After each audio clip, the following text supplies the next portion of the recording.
This one, when you talk to the ordinary people, you see their eyes, you put a face on poverty. That's really different, and that's what media is all about.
Working really with the partners. I've organized several press conferences, I've organized several media tours. May mga napoproduce naman kaming output, magaganda naman. But iba pa din pala you work together, you sit down together, you clarify immediately. Iba pa rin yung impact nun at saka yung effect nun.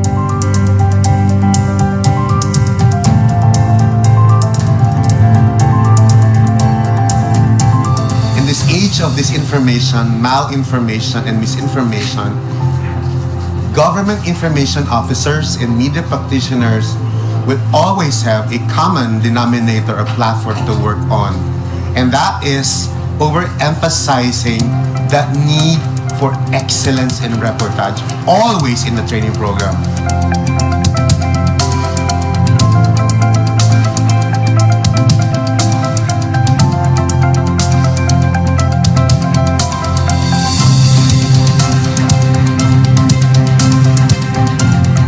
Very happy to meet all the seasoned journalists from Mindanao. We've learned a lot so much from you. Iba yung iniwan ninyo sa amin na lessons ngayon.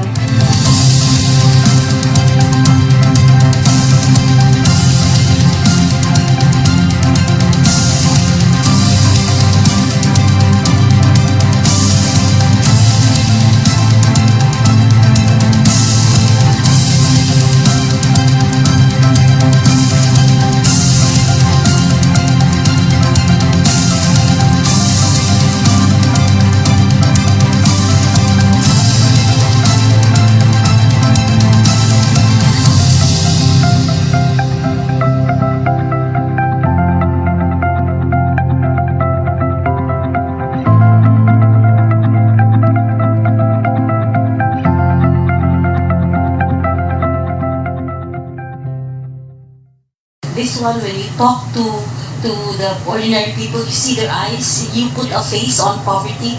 That's really different, and that's what media is all about.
the partners. I've organized several press conferences, I've organized several media tours. May mga napoproduce naman kaming output, magaganda naman. But iba pa din pala you work together, you sit down together, you clarify immediately. Iba pa rin yung impact nun at saka yung effect nun.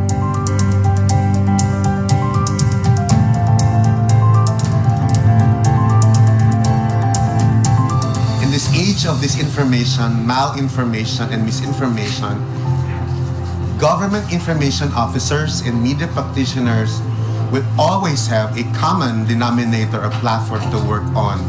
And that is overemphasizing that need for excellence in reportage, always in the training program.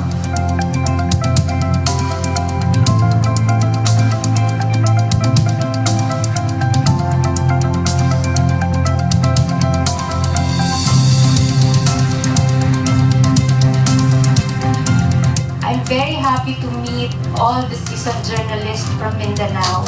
We've learned a lot so much from you. Iba yung iniwan ninyo sa amin na lessons ngayon.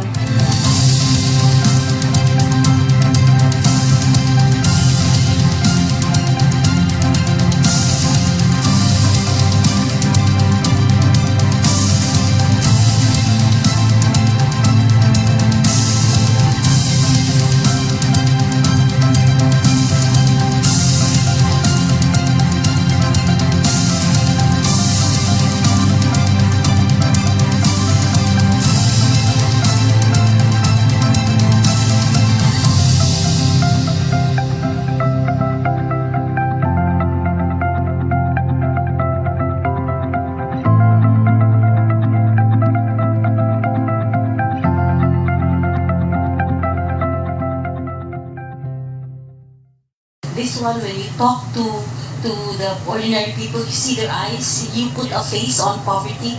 That's really different, and that's what media is all about.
Working really with the partners.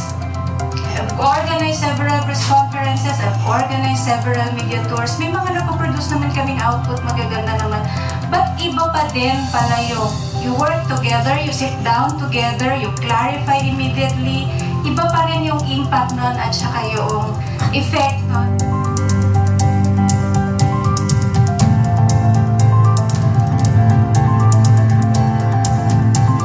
In this age of disinformation, malinformation, and misinformation, government information officers and media practitioners will always have a common denominator or platform to work on. And that is overemphasizing that need for excellence in reportage, always in the training program.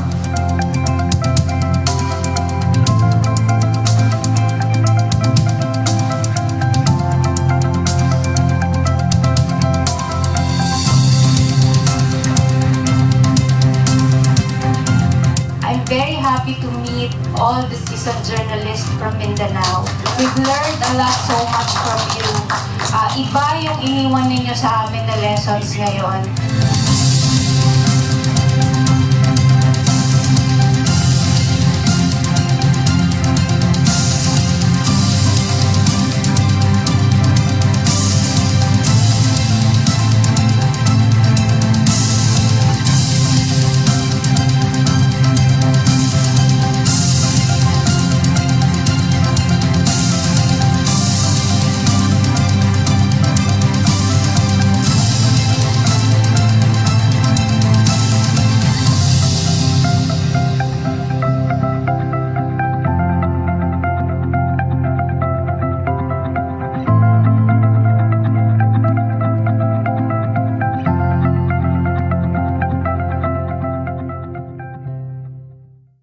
This one, when you talk to the ordinary people, you see their eyes, you put a face on poverty. That's really different, and that's what media is all about.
value ng working really with the partners.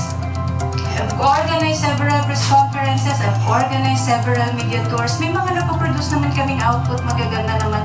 But iba pa din pala yung you work together, you sit down together, you clarify immediately. Iba pa rin yung impact nun at saka yung effect nun.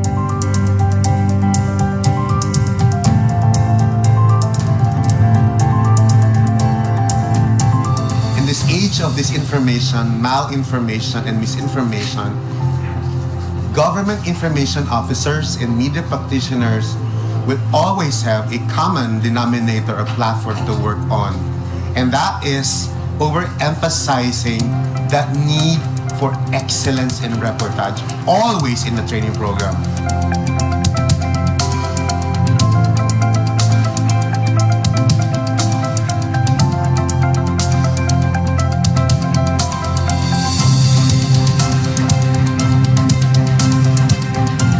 I'm very happy to meet all the seasoned journalists from Mindanao. We've learned a lot so much from you. Iba yung iniwan ninyo sa amin na lessons ngayon.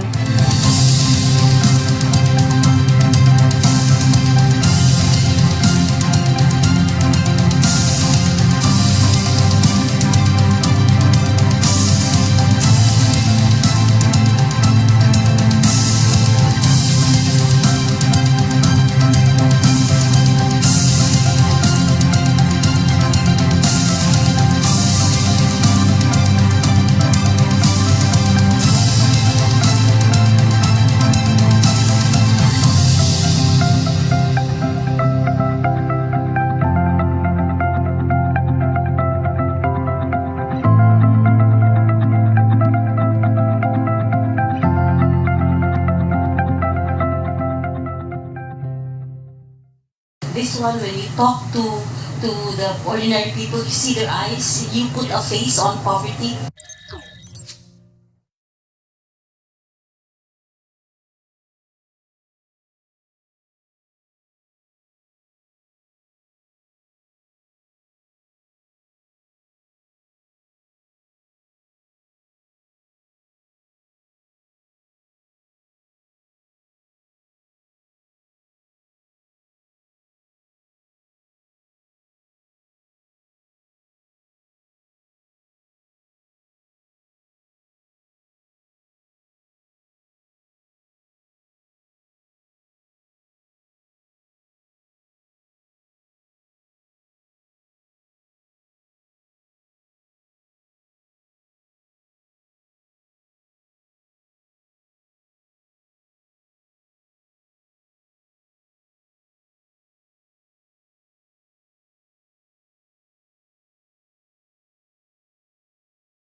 This one, when you talk to the ordinary people, you see their eyes, you put a face on poverty. That's really different, and that's what media is all about.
value ng working really with the partners. I've organized several press conferences, I've organized several media tours. May mga napaproduce naman kaming output, magaganda naman. But iba pa din pala yung you work together, you sit down together, you clarify immediately. Iba pa rin yung impact nun at saka yung effect nun.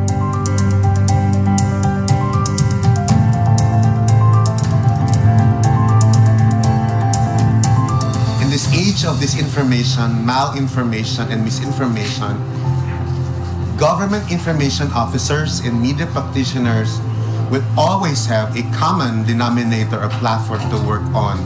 And that is overemphasizing that need for excellence in reportage, always in the training program.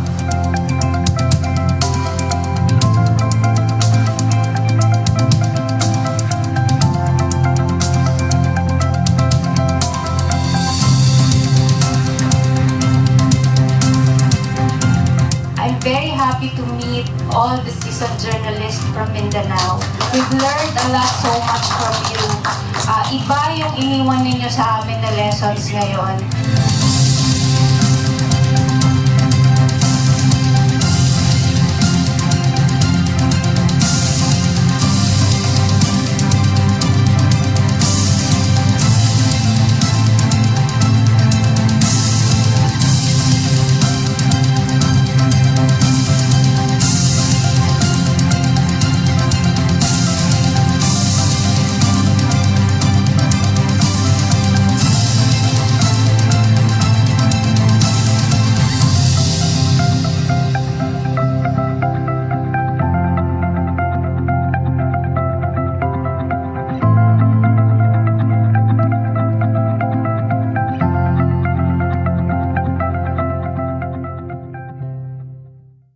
This one, when you talk to the ordinary people, you see their eyes, you put a face on poverty. That's really different, and that's what media is all about.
on working really with the partners.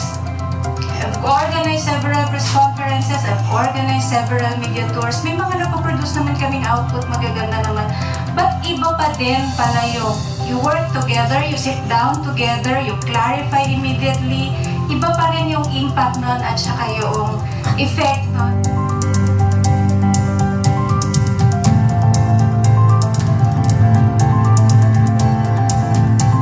In this age of disinformation, malinformation, and misinformation, government information officers and media practitioners will always have a common denominator or platform to work on.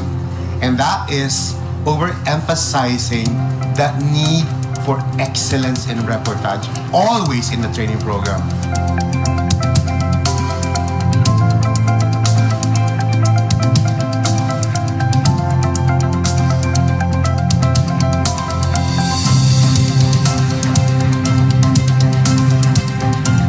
I'm very happy to meet all the seasoned journalists from Mindanao. We've learned a lot so much from you. Iba yung iniwan ninyo sa amin na lessons ngayon.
We do the same.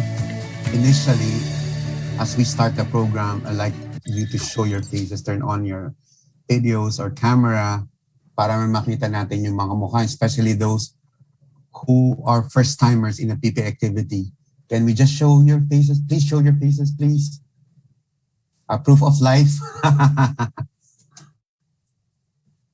Apart from your still photos, we want to see live photos, live evidence of your presence in the meeting room. Sayang naman di namin makita yung mga na. Please turn on your camera at least for a minute. Everybody, please. Ayan, show your faces. Kasi before, as we start the program, let us just have a moment of silence for a prayer. Everybody, let's put ourselves in the presence of God, Almighty Father. We thank you for this opportunity for a significant gathering, but we also come together to you to implore and invoke your name for protection and safety. Lord, please send us your angels and saints to surround us with your healing power and divine providence, especially those who have been infected with the virus and those who are desperately wanting to be healed. Lord, please heal this nation. Please heal everyone and protect us from any harm, from the demons, from any negative things that are lurking around us, as we honor and glorify you for your greatness and for all the opportunities that you have provided us during this pandemic. Lord, continue to bless our homes, our families, our friends, our partners, our funders, our neighbors, our acquaintances, our workmates for Jesus Christ, so that we can come together as often as we can to glorify you and thank you and to invoke your protection. These we ask through Christ our Lord. Amen. Okay? O picture taking muna, Care. In the name of the Father, Son, and Holy Spirit. Amen. Picture muna.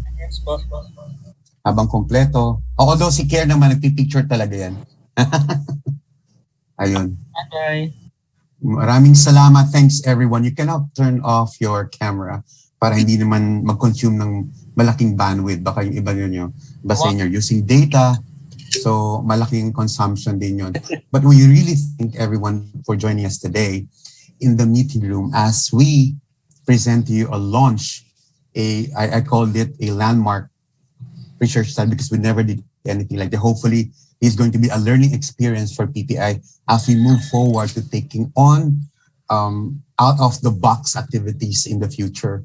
So we're so excited after 3 years, finally, after 3 months, after the first initial activity, which was the focus group discussion, we finally are coming together to see the result of the research study on democracy resilience done by the project lead of the study from the Polytechnic University of the Philippines, Dr. Hemmady Mora, who is the acting dean of the PUP in Santa Mesa, also at the same time the journalism chair or the chair of the Department of Journalism of the SAD University. Shout out to the research team from the side of PUP and also to Hans Seidel Foundation for really taking on the project, and hopefully we get some more of this significant research studies in the future. Also, kudos to the training team PPI like Care, Atty, Sheila, Risa, and the trustees of the PPI who were also participants of the focus group discussions, as I said, which was the initial activity in January this year. So again, I'm so excited myself to see the result of the study and also excited the presentation of Dr. Hemmady Mora. Let me just thank again our research team. Part of this is Professor Renaline. Hi, you're there, of course, and the other researchers also of this study. And also at this point, if we already have Attorney Goetz, Carol, he's not yet in the meeting room.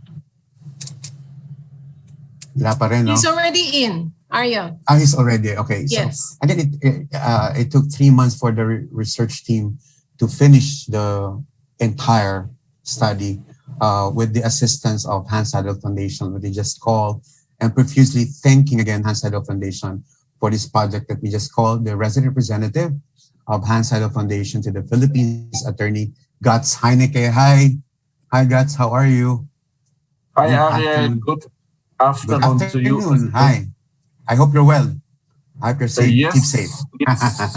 Although the situation is a little bit scary and worrisome, but Yeah, it is. We are in a still, raging pandemic. Yeah. I'm still fine. I'm staying at home the whole time. Our office remains closed. Yeah. So I think that's the best what we can do at the moment, right? Yeah. I'll give the floor to you for your message and opening remarks. Thanks Yes. again. Okay, thank you, Ariel. From my side, I don't have so much to.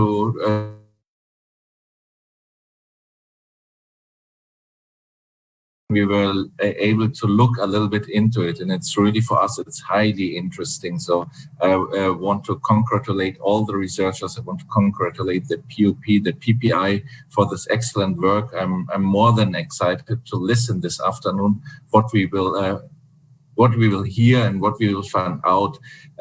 From Hans Adolf Foundation, I'm already as well interested in a little bit more in the next step. So now we have something like a study, like a status quo. What will be our next steps? What can we do in the future? Yeah. Pursuing this idea. But having said all that, I think I'm not here for talking so much. I will listen to you, and it will be exciting. Thank you very much. You did an excellent work. Congratulations from our side. Thank you. Thanks, Attorney Gus. Thank you, Hans Adolf Foundation. But also, I'd like to call the Chairman President of the Philippine Press Institute, Sir Rolly Estabillo, is already in the meeting room. Hi, sir. Hi, Sir Rolly. I'm sorry because of my connection. I No, it's okay. It's okay. We are, yeah. Yeah. Well, yeah, I'd like to commend the two people who put this together. The author of this study, this research study. What is it?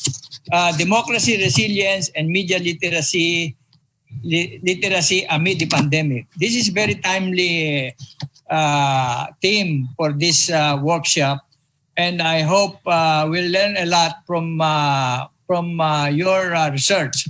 This is quite exhaustive. I've gone through the study, gave it once over. It's really very academic. So you really have to sift through it. So I hope Mr. Sebellino and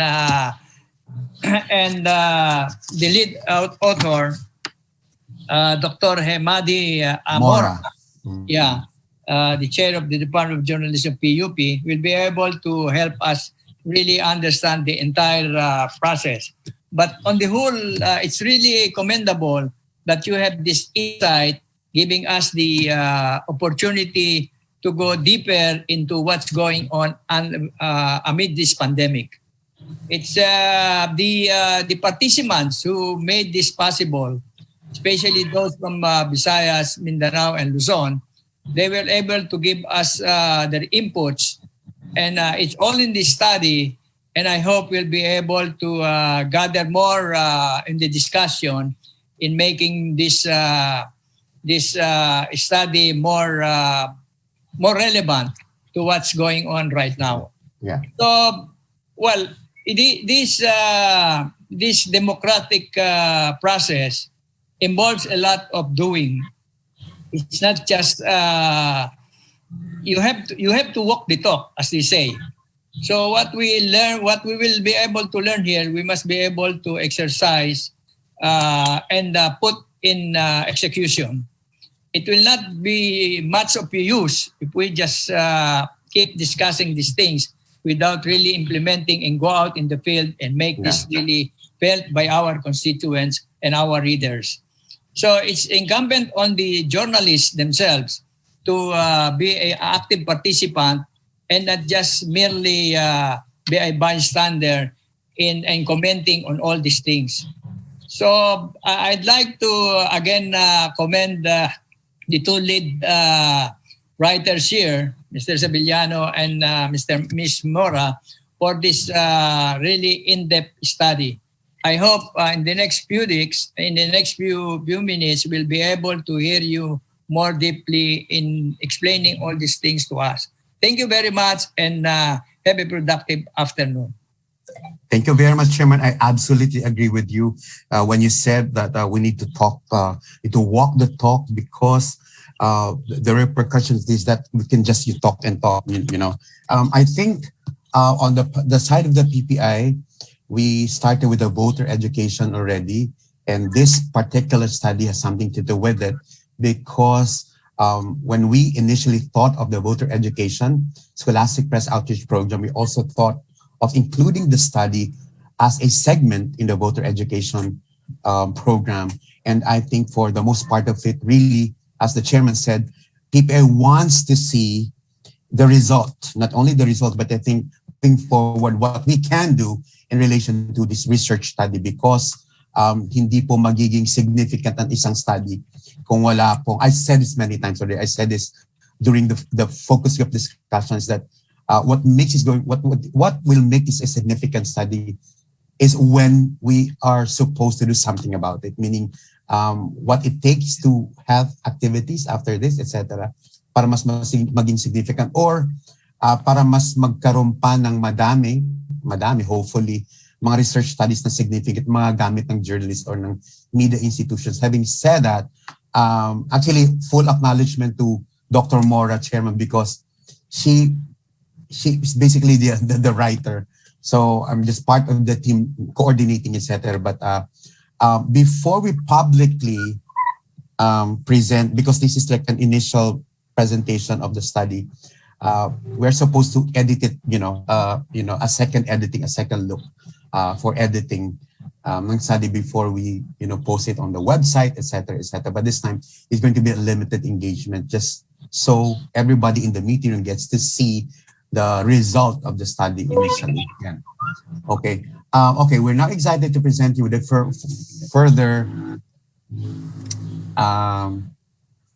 talk, or before preempting the study, I'd like to present to you Dr. Hemmady Mora, the lead project or the project lead for this research study on democracy resilience. She is, as I said, the chair of the Department of Journalism of the Polytechnic University of the Philippines, who is at the same time acting as the dean of the College of PUP. Please welcome Dr. Hemmady Mora and her team at the PUP. Hi, good afternoon, everyone. Good afternoon, Ariel. Good afternoon. Yeah.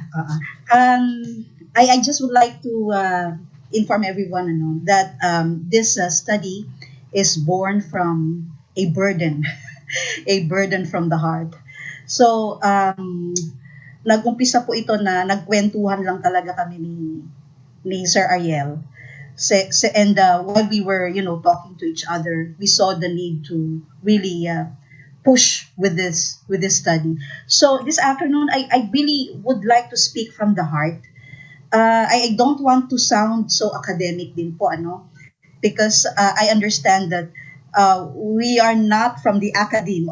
Most of you here are not from the academe, except from our students, whom we requested to also listen to the presentation. But I have the same opinion as PI does, na mas okay po kung storify natin itong research. So when we storify it, we can still rephrase it in such a way that it would be more comprehensible, intindihan ng ating mga practitioners and even ng mga pangkaraniwang tao din na may malasakit sa demokrasya natin. So siguro that will be our next step to rephrase and convert this presentation into something that would really be more readable and pang-consumption talaga ng mga journalists din, practitioners alike, and even our, even the ordinary people that are very interested in knowing what would happen in the future, especially na nalalapit na po ang eleksyon ng ating bansa. Muli, And also, I would like to emphasize also the fact that in the initial stage of this research, actually nagamit na po ito. Nagamit na agad, ano, Sir Ariel? Yeah. So during the voters education lecture series, yung forum, I already presented the results in a capsulized form. I summarized it in such a way that students from various universities, Luzon, Visayas, Mindanao, would understand it. And I was truly glad na na-appreciate ko ito ng mga teachers and students dahil target audience po natin sila when it comes to voters education, because we're trying to educate them to become responsible and intelligent voters in the future.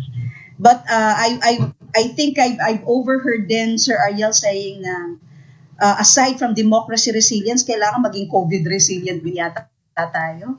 Yeah. And this time, vaccine resilient. Because ang dami nating kinakaharap na challenges. Okay, but anyway, without further ado, I would like to present to you yun muna pong statement of the problem, ano ba ang objectives nitong research na ito. So, yeah. Next slide na tayo. We go right ahead to ito po, the research objectives. So, these were the original objectives I presented during its conception stage. Kinuha po namin ang perspectives ng mga civic journalists in Luzon, Visayas, and Mindanao. And, the objectives first, how do our civic journalists gauge and describe the present condition of the Philippine democracy in the middle of the pandemic in terms of media freedom and restrictions. Second, kinuha din po namin ang mga foresights nila. So foresights is, ano ba ang nakikita ninyo na mangyayari in the future on the resilience of our democracy during the present regime based on their experiences. Very rich po kasi yung mga experiences nila. And marami talaga silang na-share, especially during the focus group discussion. Okay, next page please. Next slide. Also, kinuha din po namin ang foresights nila at ang mga suggestions nila for the upcoming 2022 presidential elections in case COVID-19 measures and restrictions persist. So, what do we do then? And then, fourth, yung insights po nila on the importance of media literacy among the Filipino people in relation to promoting democracy, resilience in the country. Diba? Kasi malaki po ang role ng media literacy. Precisely the reason why we chose journalists.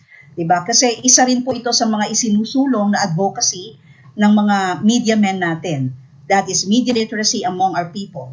And then the fifth one, how can our civic journalists contribute in promoting media literacy for the masses in terms of, pakita natin yung mga variables, yung pag-share ng knowledge-rich media literacy programs to strengthen active participation and raise voices of the people to protect and promote democracy. In part, nasagot na po yan kasi yung proyekto ng PPI na voters education, media literacy for voters education, connect na po yung dalawang variable dyan na malaki talaga ang gagampanan na role ng media literacy para magkaroon ng active civic engagement ang mga voters natin at ang bawat Pilipino.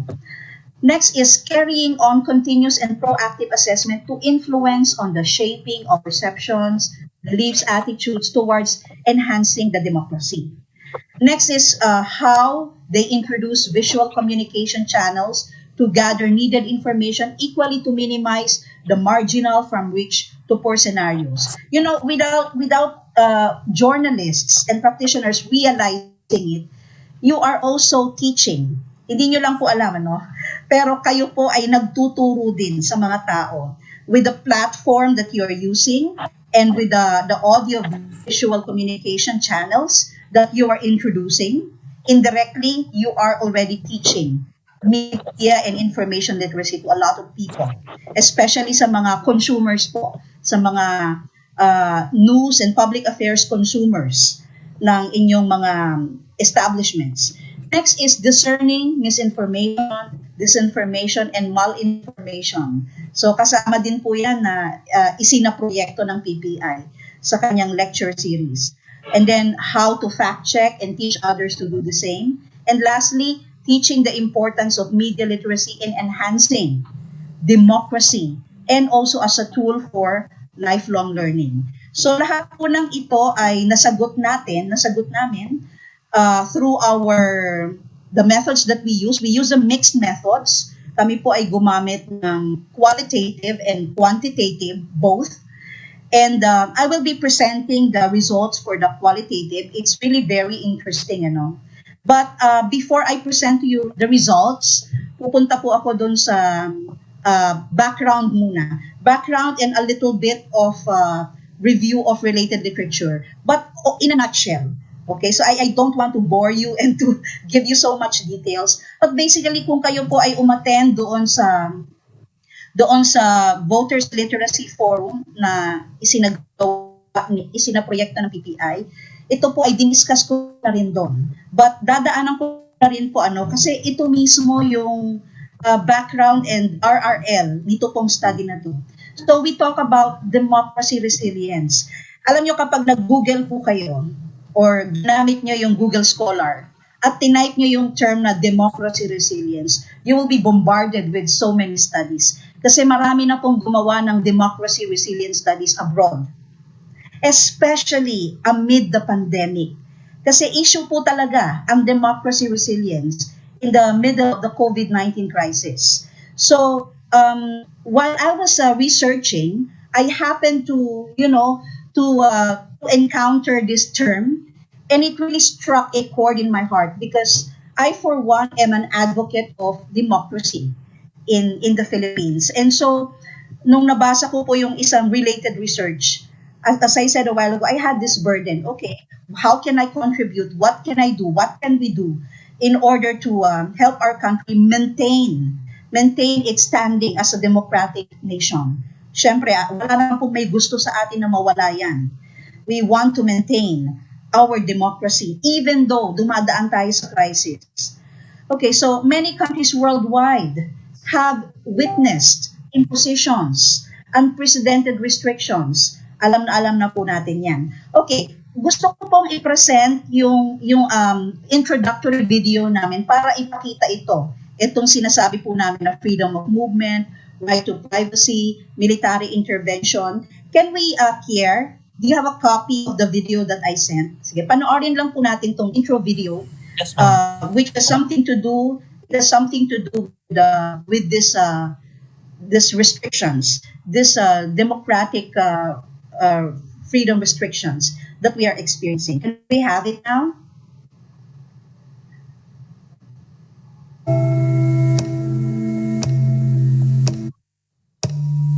Umpisahan natin siguro here.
Okay, thank you very much, Kier, for showing the intro video. Ifa-fast track ko lang din po yung aking PowerPoint, ano, kasi ayoko pong magtagal. So, ito po yung pinakita sa ating... Okay, can we go back to the slides, please, Kier? Mark Jovert will be the one. Jovert? Okay, so nakita po natin yan. This is the rationale or the reason why we did the research, you know. Next, please. Next slide.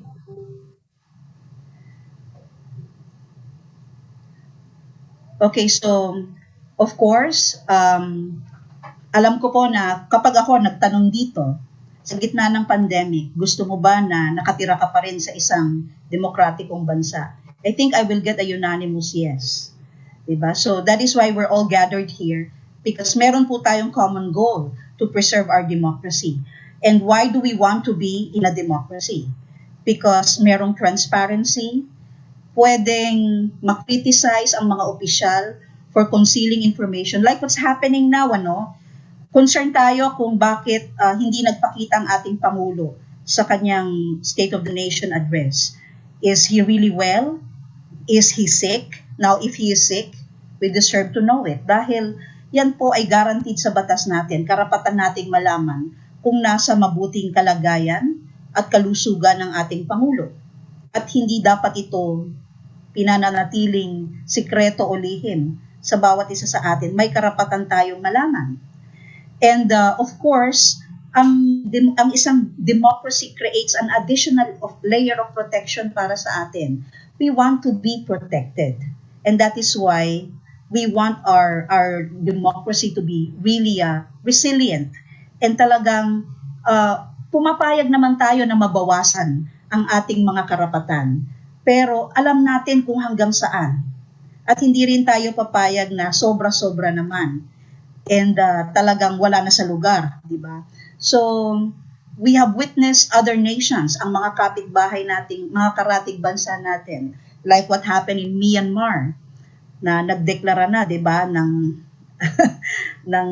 hunta na. So, binawal na talaga ang mga karapatang pang-democracy. And we don't want that to happen in our nation. Okay, next slide, please, Jovert. Okay, so we heard over and over again na sa ibang mga bansa po na non-democracy or non-democratic countries, ginagamit ang mga restrictions to serve as cover to act against opponents of the regime. Ang mga protesta ay dinidisperse, elements of the opposition are weakened.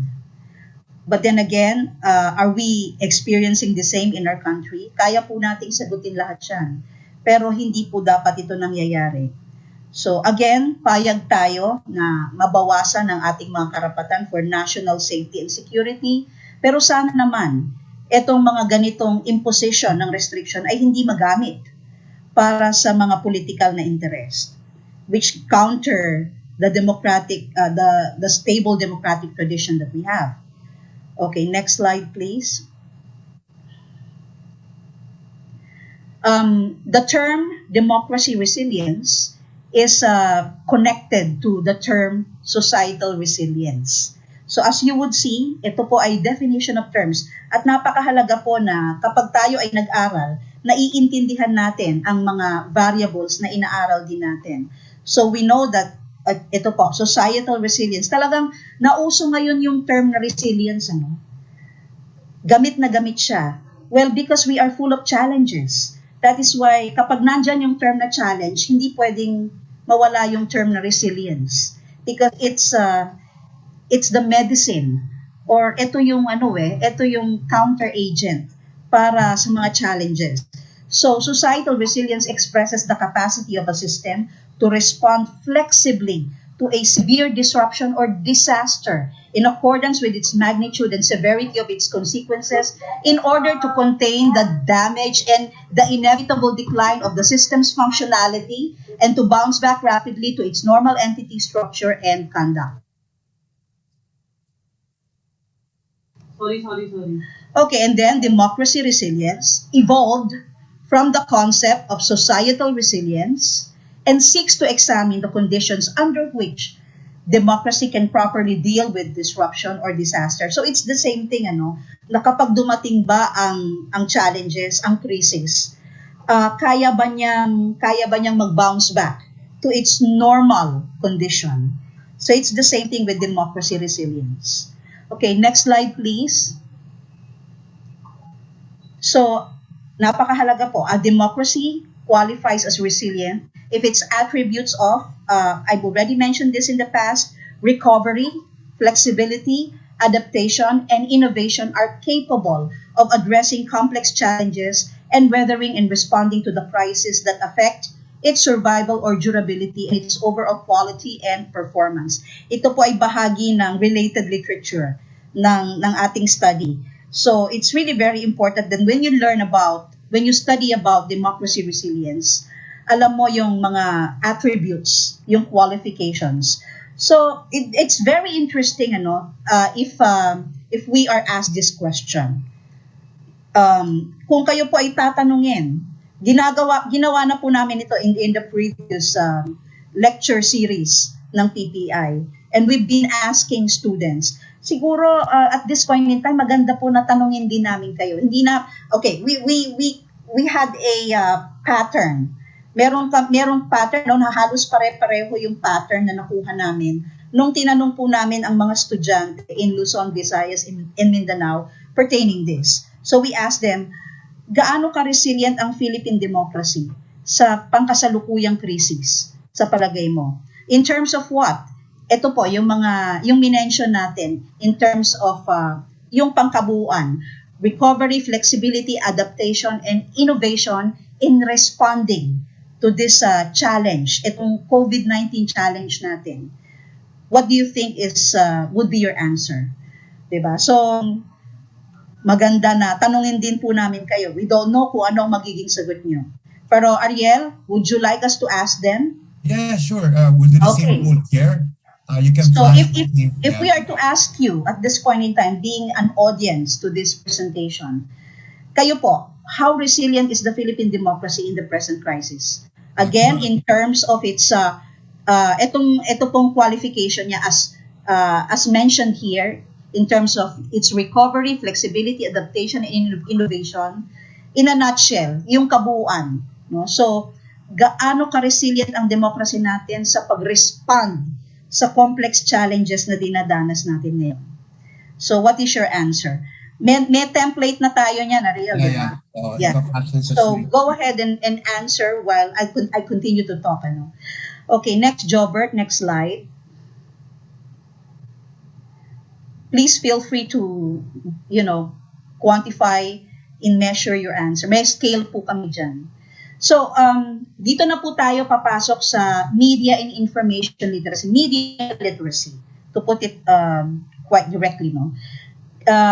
The reason why we have included this variable is because it's one of the most important variables when it comes to democracy resilience. Lalo na po, wala naman halos face-to-face ngayon. Binabawal ang face-to-face. So tayo ngayon ay gumagamit ng technology. Katulad po ngayon, normally, ang ganitong klase ng research presentation would have been done in an open auditorium with me and my co-research teammates presenting to you face-to-face. Pero dahil restricted tayo, we resort to this platform. So nasa Zoom po tayo ngayon, and we're also, I think, on FB Live. Naka-live stream tayo. Still, hindi tayo pumapayag na malimitahan ang ating freedom to express ourselves, So, this is part of media literacy. This is part of media and information literacy. Yung kakayanan natin na mag-navigate, to navigate across platforms, to continue to express ourselves using the available technology. MIL po lahat yan. So, para saan ang MIL? Well, para magawa mo yung required civic engagement na dapat na ipinapakita mo sa isang demokratikong bansa. What is civic engagement? It means you are exercising your responsibility as a good citizen of the country, it means making a difference in the nation, in nation building, developing a combination of MIL skills and using them para to enact change. Kasi hindi mo mapapractice ang civic engagement kung wala kang MIL skills, especially nowadays, na bawal nga ang face-to-face. So MIL is really a requirement. Now, our civic engagement includes informal activities such as voting, lobbying for a politician, helping people make informed decisions, lalo na sa vaccination program ng gobyerno. Lahat po yan ay bahagi ng civic engagement natin. And journalists and academicians alike are actively into civic engagement in order to empower ourselves in this democracy.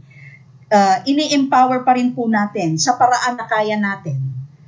Okay, so they are interconnected variables. Next slide, please. Okay, so media literacy, developing an empowered population. Please take note yung mga naka-red po. These are the key points. Ano? So empowered population. Paano ma-empower ang population kung hindi media literate? That's very difficult, ano? And empowering citizens to make informed choices. Nakakatuwa po na kapag may mga nagsasurvey ngayon, bakit ayaw mo magpa-vaccine? Ang daming mga reasons. Kanya-kanyang reason, diba? So, the point is, are we teaching our citizenry how to make informed choices? O baka naman itong mga choices based only sa nararamdaman, based sa hinuha, based sa sabi-sabi. Diba? Tinuturuan po natin at kailangan nating turuan ng ating mga kapwa Pilipino to make informed choices. Diba? Dahil kung sila ay magre-research, kung sila ay ma-educate, then they would know that there is really nothing to be afraid of. Diba? So, kailangan po talaga ang media literacy for active civic engagement. Okay, next slide please. So, ito na po, napakahalaga. Media literacy is an important factor in promoting democracy according to the study of Kibore and Lumona, 2017. Isa lang po yan. Pero, ang dami-dami na pong researches ang nag-prove na media literacy is a tool in promoting democracy in any democratic country. So, media literate people know and understand that in a democracy, ang freedom nila ay guaranteed ng Constitution. At ang fourth estate, ang media po yan. Tayo po yan, ng mga media practitioners. Tayo po yan. I was in the media before also. Okay, so, alam natin na we should be empowered. And we should not be oppressed. We should not be intimidated. Kahit nasa gitna tayo ng krisis. Okay, alam natin na nagkakaroon ng mga limitasyon. Katulad halimbawa sa coverage, di ba? Masyado tayong limited pagdating sa coverage. Bawal to, bawal yan. And we follow. Sinusunod naman natin ang mga restrictions na yan. Pero pagdating sa pagpapahayag ng ating mga democratic ideals, tayo po ay desidido na maging mga agents of the preservation of our democracy pa din. Okay, so I think the poll is open. Pwede po kayong magsagot. On a scale of 1 to 5, with 5 being the highest, how resilient is the Philippine democracy in the present crisis? Ano po yan? Piliin nyo lang. So, sa scale natin ng 1 to 5. Again, 5 is the highest and 1 is the lowest. So, what is your answer? Lagay nyo po yung sagot niya. And mamaya ifa-flash natin yung result. We've done this before and nakita namin na may pattern talaga. No? Halos pare-pareho yung sagot. So, ngayon naman po gusto namin mag-gauge ang inyong mga sagot as our audience. Okay, let's proceed to the next slide. I'm actually in the background of the study and the review of related literature. No? So, media literacy, according to Belin and De Mayo, this is a 2020 study, involves passive, a strategic way to involve passive to active, from recipient to participant, from consumer to citizen. Ito po ang nagagawa ng MIL. na ang mga Pilipino ay hindi lang tagapakinig, hindi lang mga piping saksi, kundi active participants.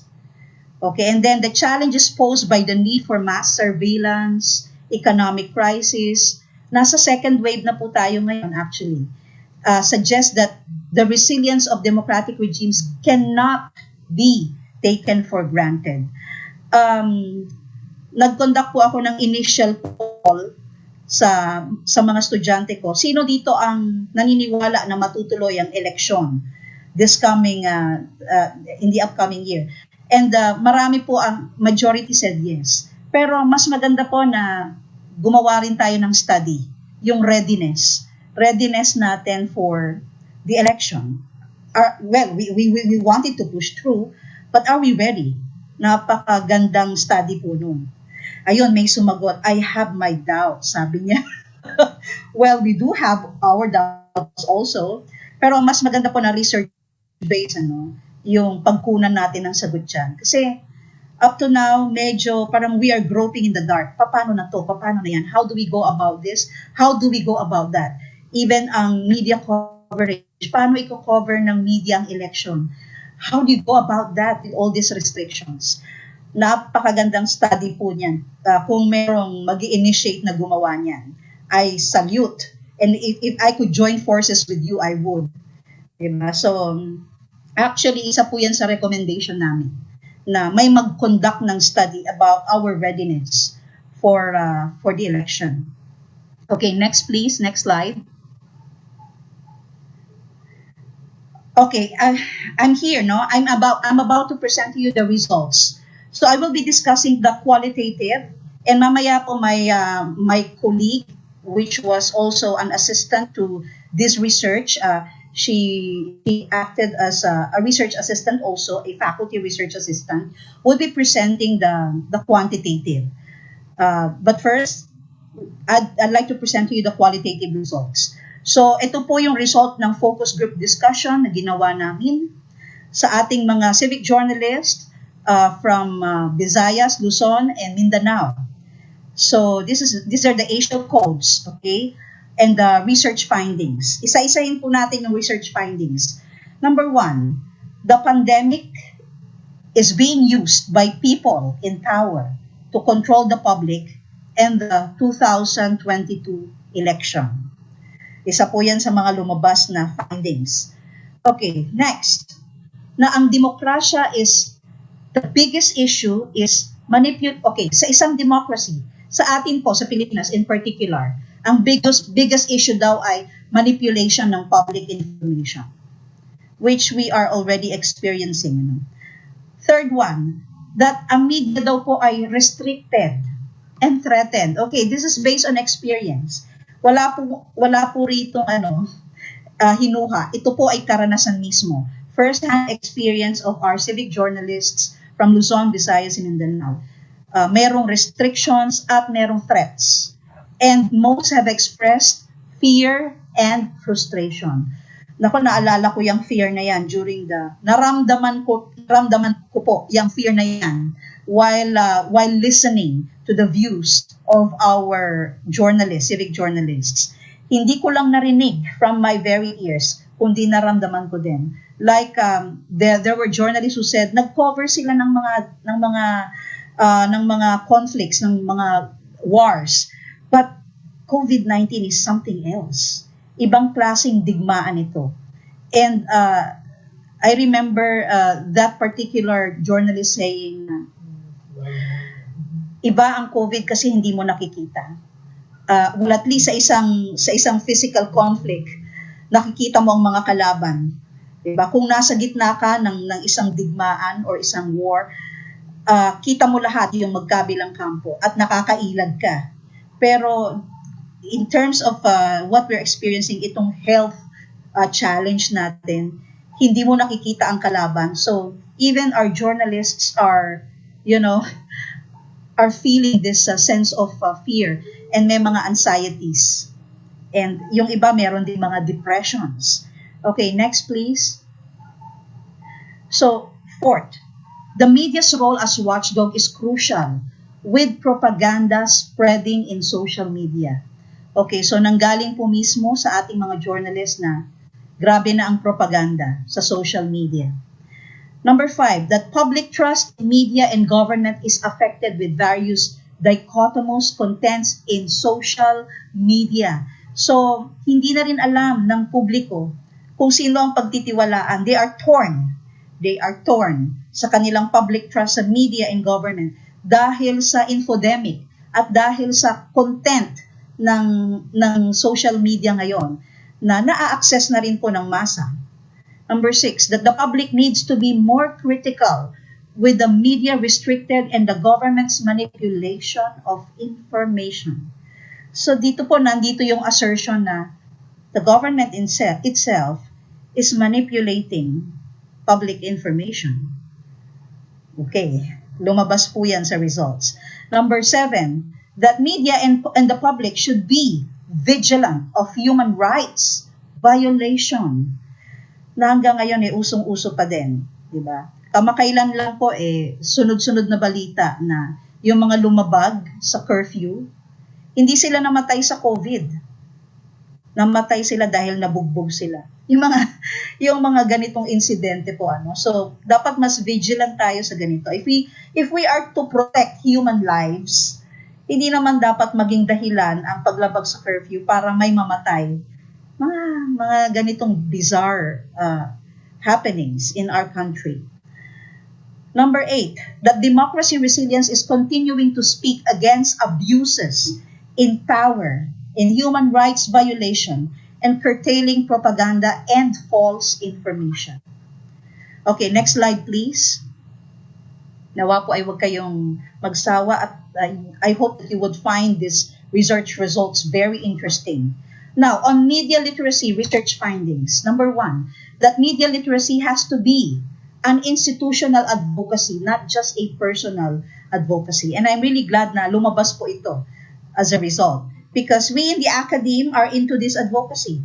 And there's a meeting of the mind. Lumabas po ang realidad na naniniwala din ang mga media practitioners na ang media literacy ay bahagi ng advokasya nila.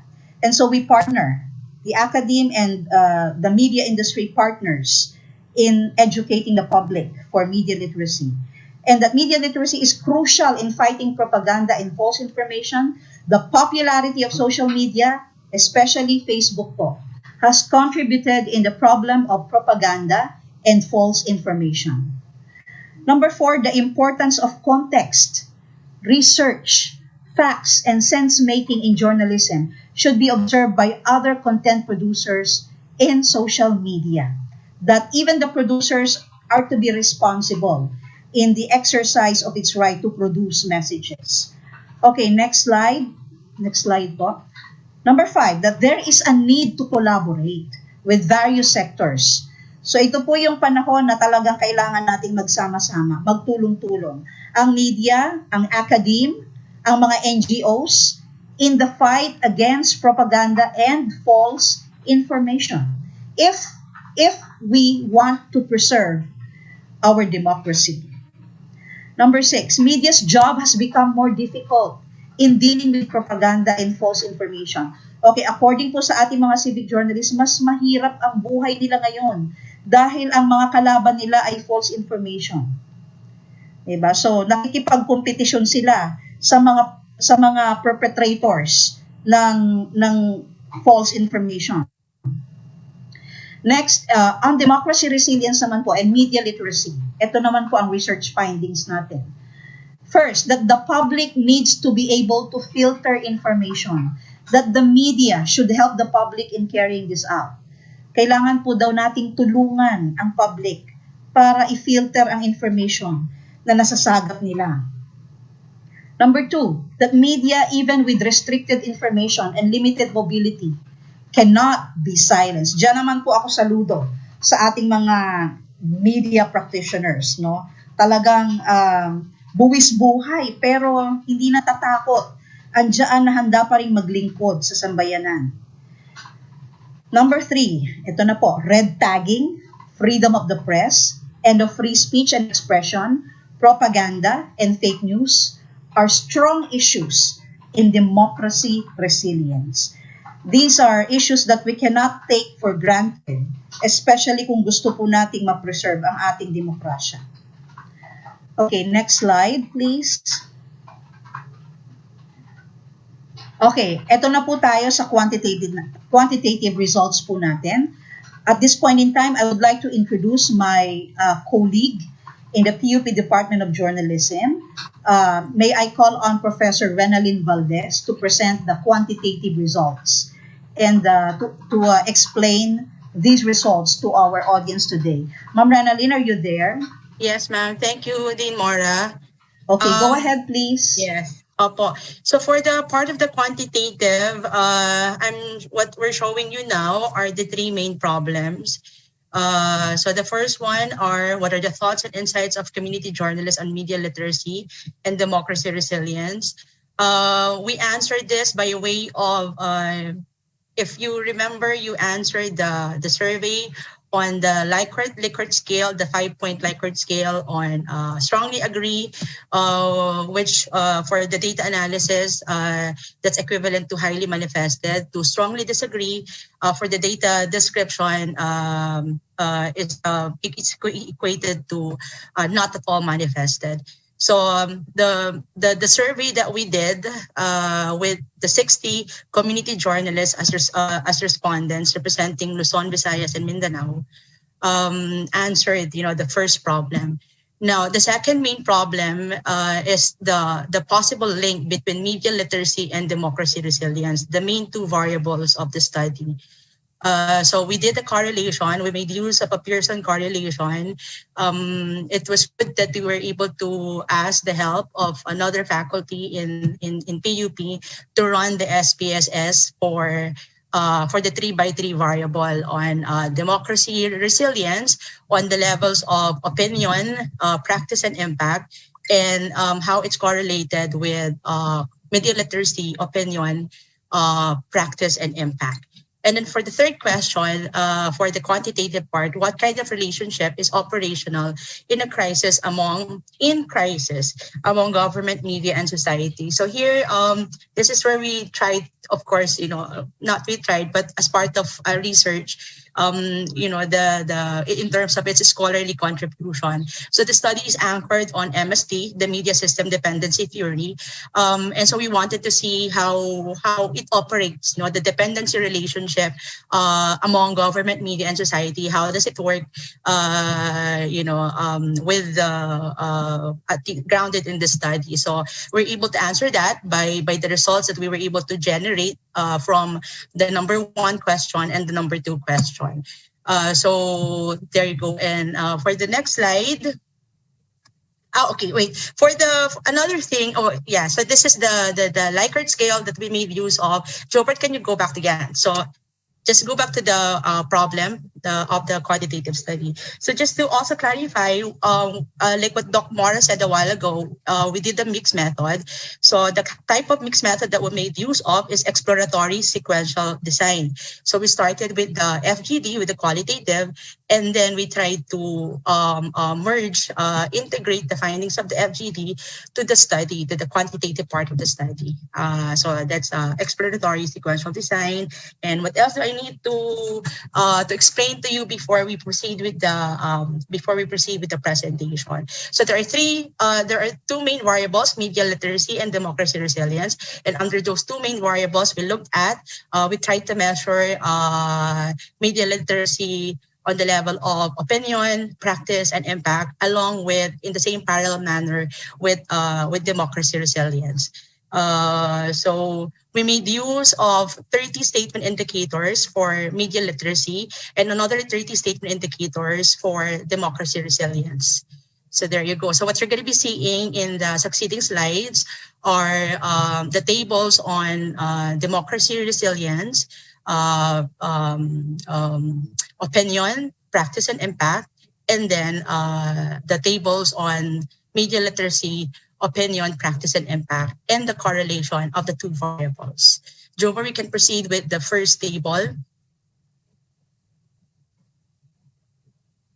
Okay, so here,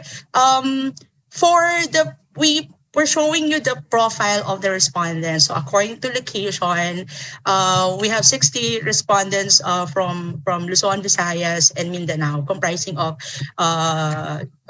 community journalists from Luzon, Visayas, and Mindanao. So 37 of the 60 respondents are coming from Mindanao, 32% is from Luzon, and 31% is from the Visayas. And then the next slide, Jobert. According to age, 28% of our respondents are 50 years old and above. 17% is 20 to 29 years old. 13% is 30 to 39, and 42% is 40 to 49 years old. And for the years in profession, 23% is in the media profession for 21 years and above. 1 to 5 years, 21% of our respondents. 22% are 6 to 10 years in the profession, and 34% is 11 to 20 years in the profession. Just to make a clarification, the demographic data on age and the years of experience, the years in the profession, we did not include that as part of the variables in the study. What we tried to look at, if there would be any significant results, is in terms of location. Would there be any changes in terms of the results of community journalists if they're coming from Luzon, Visayas, and Mindanao? And as it appeared in the study, there was none. So we look at that first in terms of location. If there would be any difference in Luzon, Visayas, Mindanao results, then maybe we could look at age and years in the profession as a variable in terms of would these variables make a difference in the results in the democracy, resilience, and media literacy variables. But since there's none in terms of location, Luzon, Visayas, Mindanao, we also decided not to include any more age and years in profession. But actually, it was really just for profiling that we included those demographic figures. So for the democracy resilience, like what we said, the 30 statement indicators are spread across the variables on the sub-variables on opinion, practice, and impact. So for the democracy resilience, there are 9 statement indicators under opinion, and what came out as highly manifested are statements number 2, number 4, the 2 statements. So the first number 2 statement is the public watch and read news to be informed of events. This came out as highly manifested. The public not only consume media content, but also provide content for others. Also came out as highly manifested. So what does it say under democracy resilience opinion? The results indicate that the public remains democracy resilient amid the pandemic with a weighted mean of 3.95 are manifested. The public, based on the perspective of community journalists, as our respondents, are aware of their decisions, are aware of their democratic rights, utilize traditional media and social media for information, but do not necessarily translate to a discerning critical public that respond to injustices. So, in terms of consciousness, it's there, but in terms of action, that's what it's lacking. So that's at least on the opinion of community journalists on how they see the public's level of democracy resilience. So the line that you get to see below the table, the public remains democracy resilient amid the pandemic, summarizes the 9 statement indicators that we have in the democracy resilience table. Next slide, Jobert. So for the next slide, this is the democracy resilience practice.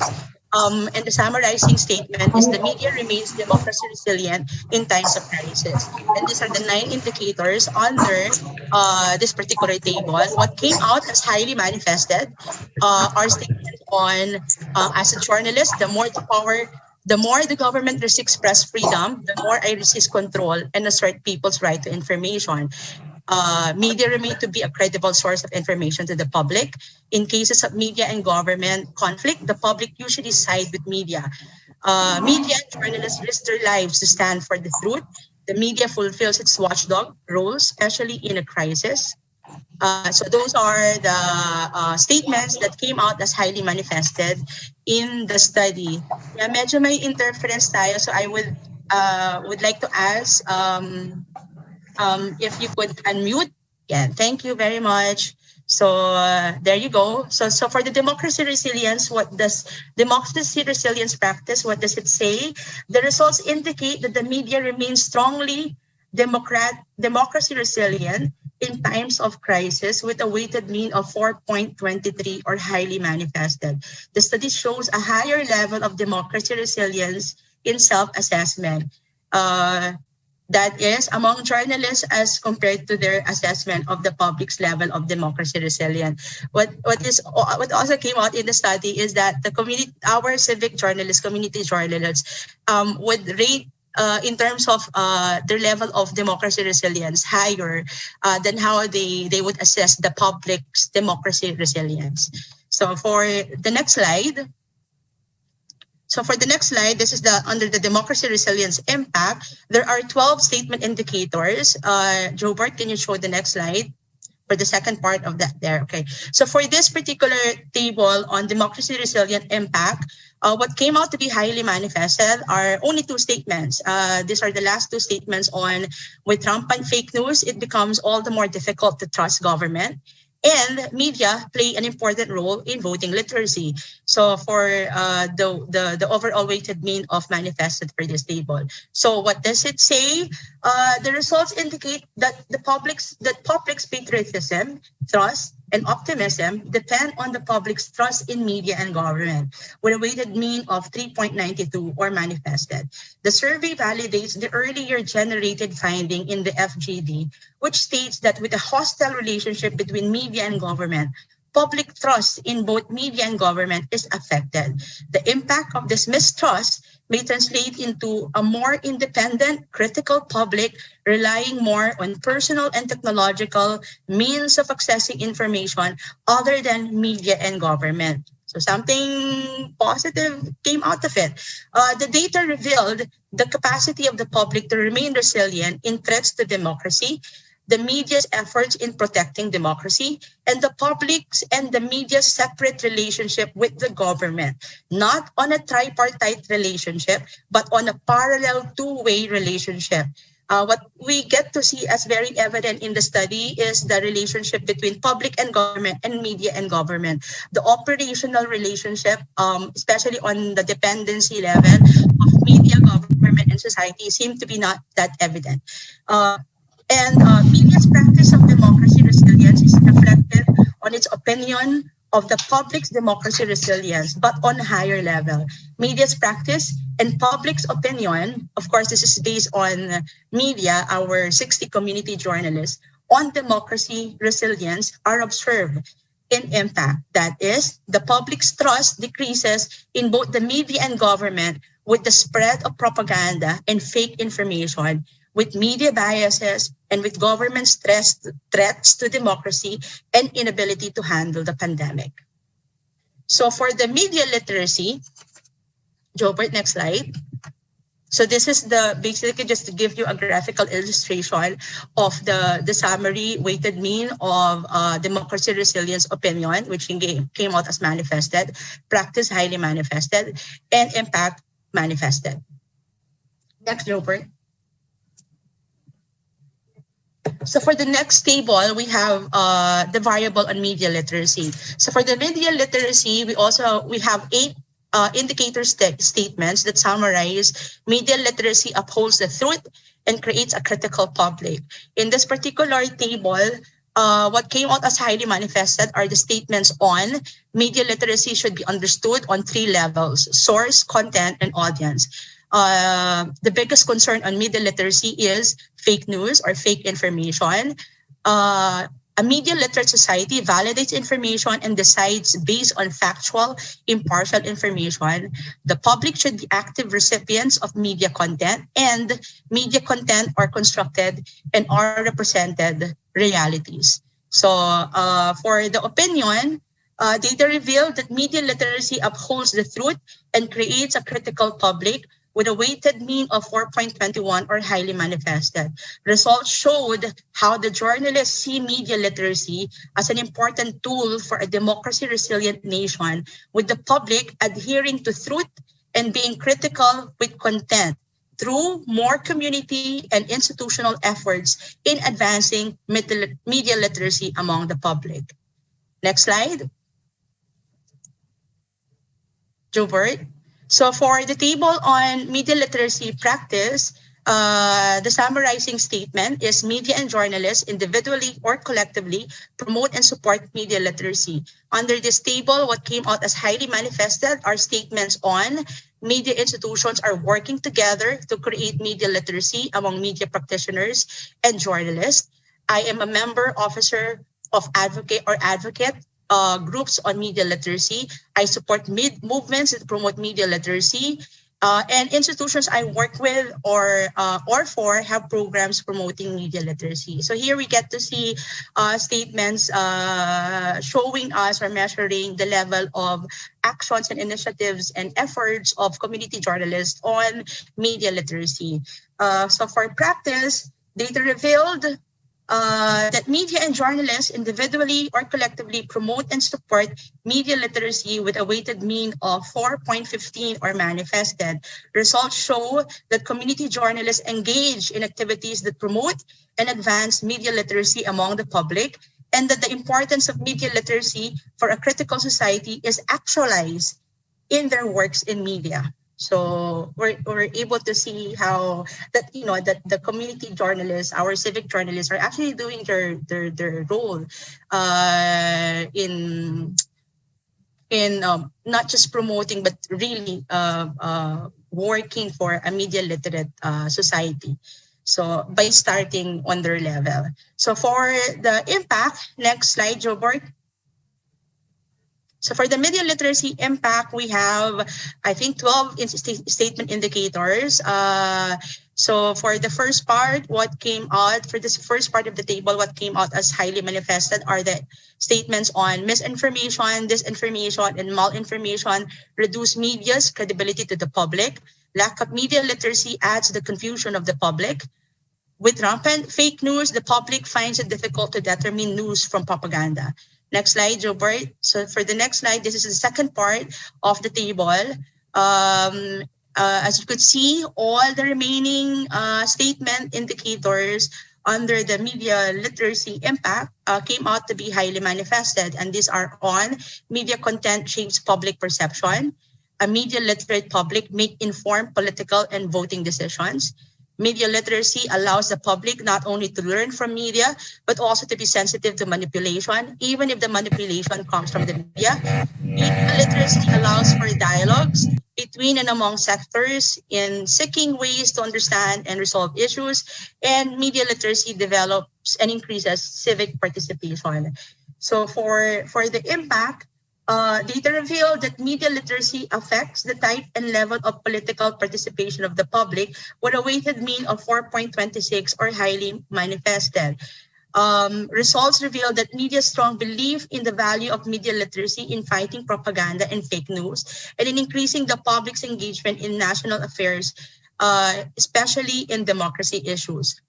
But later on, this is the nice thing about when we run a correlation along with looking at at the weighted mean. We're able to see when we do weighted mean, we're able to see the importance of the values of the statements, the indicators, in comparison with the other statements. But when we run a correlation, we're able to see the direction, if there is actually the kind of connection or correlation, association that the two variables have, whether it's in a positive or negative relationship. When we say positive relationship, it means that they both go in the same direction. So it's more of like, if it's high on the media literacy, it's also high on democracy resilience. If it's a negative relation, it's an inverse relation, meaning it goes to the opposite direction. So if there is high media literacy, there is low democracy resilience, something to that effect. So later we'll show how these two variables on media literacy opinion okay, so I'll reveal na. So media literacy opinion is translated to media literacy practice and is strongly reflected to media impact. However, when we run the correlation, it showed a very high negative correlation. So the last two variables on practice and impact show later in the correlation, like what I said, a very high negative correlation, which actually means that it's really not enough. Which means that as there is high media literacy among community journalists, the level of public's political participation goes on an opposite direction. So the efforts later in the correlation will look at the summary of findings, but basically it tells us that it's not enough. What the media is doing, their media literacy efforts is not enough to actually translate to that level of political participation of the public. So for the media literacy graphical presentation, so we have this for opinion, for practice, and impact. So for the current, for the summary tables for democracy and resilience, Jobert.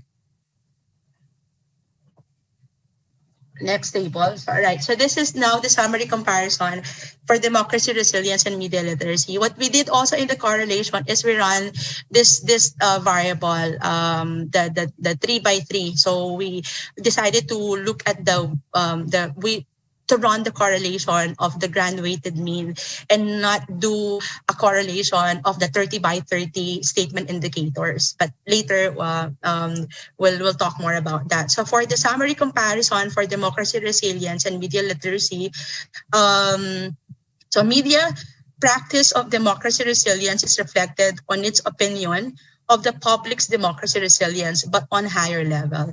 Media's practice and public's opinion, based of course on media, on democracy resilience are observed in impact.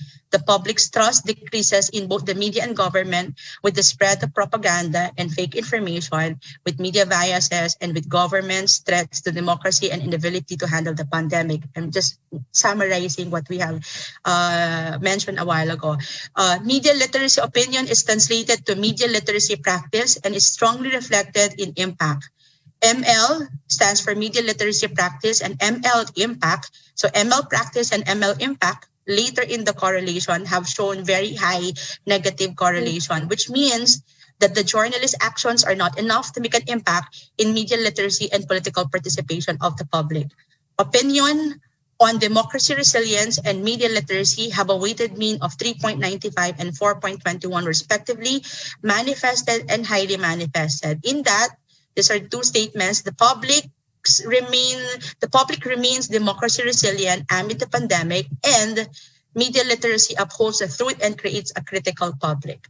Practice on democracy resilience is highly manifested with a weighted mean of 4.23, while practice on media literacy is manifested with a weighted mean of 4.15. It shows a higher level in practice, actions and engagements, that is, actions and engagements on democracy resilience than media literacy among community journalists.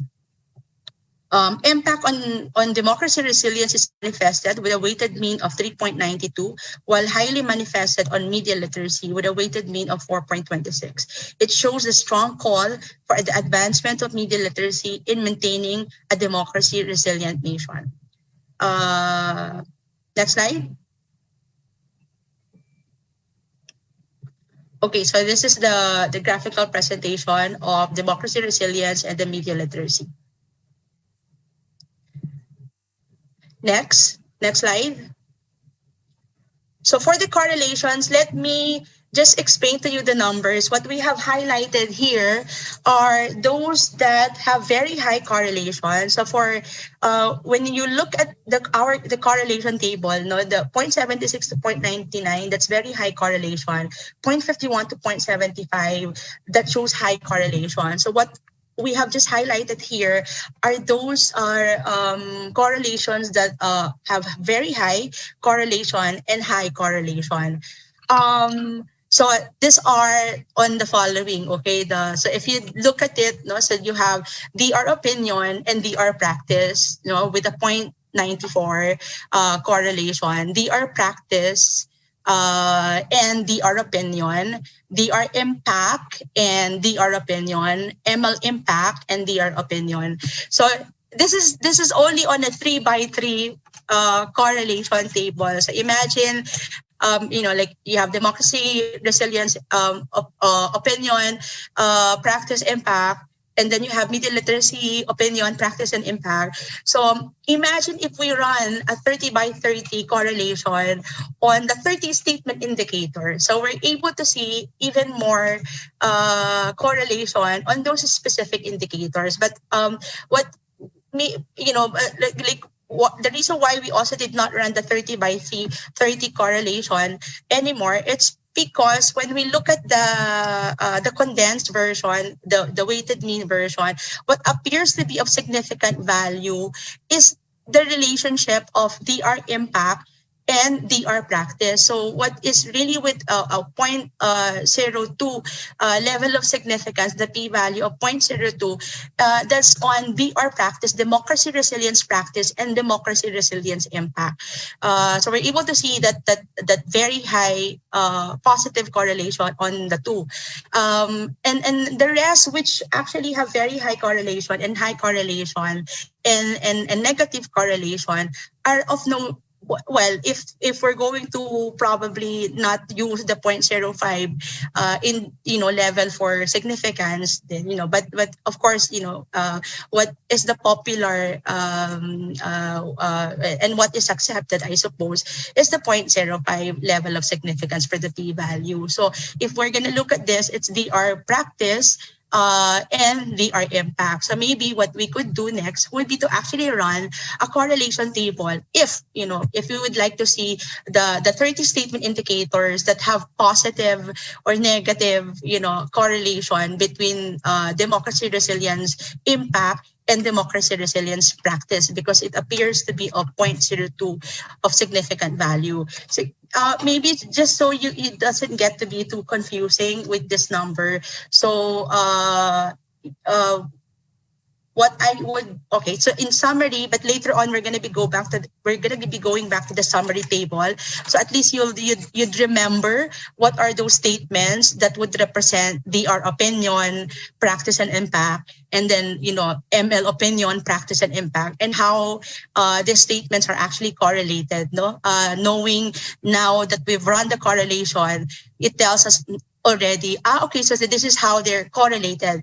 A while ago, what we've seen is in terms of their importance, their value by way of the weighted mean.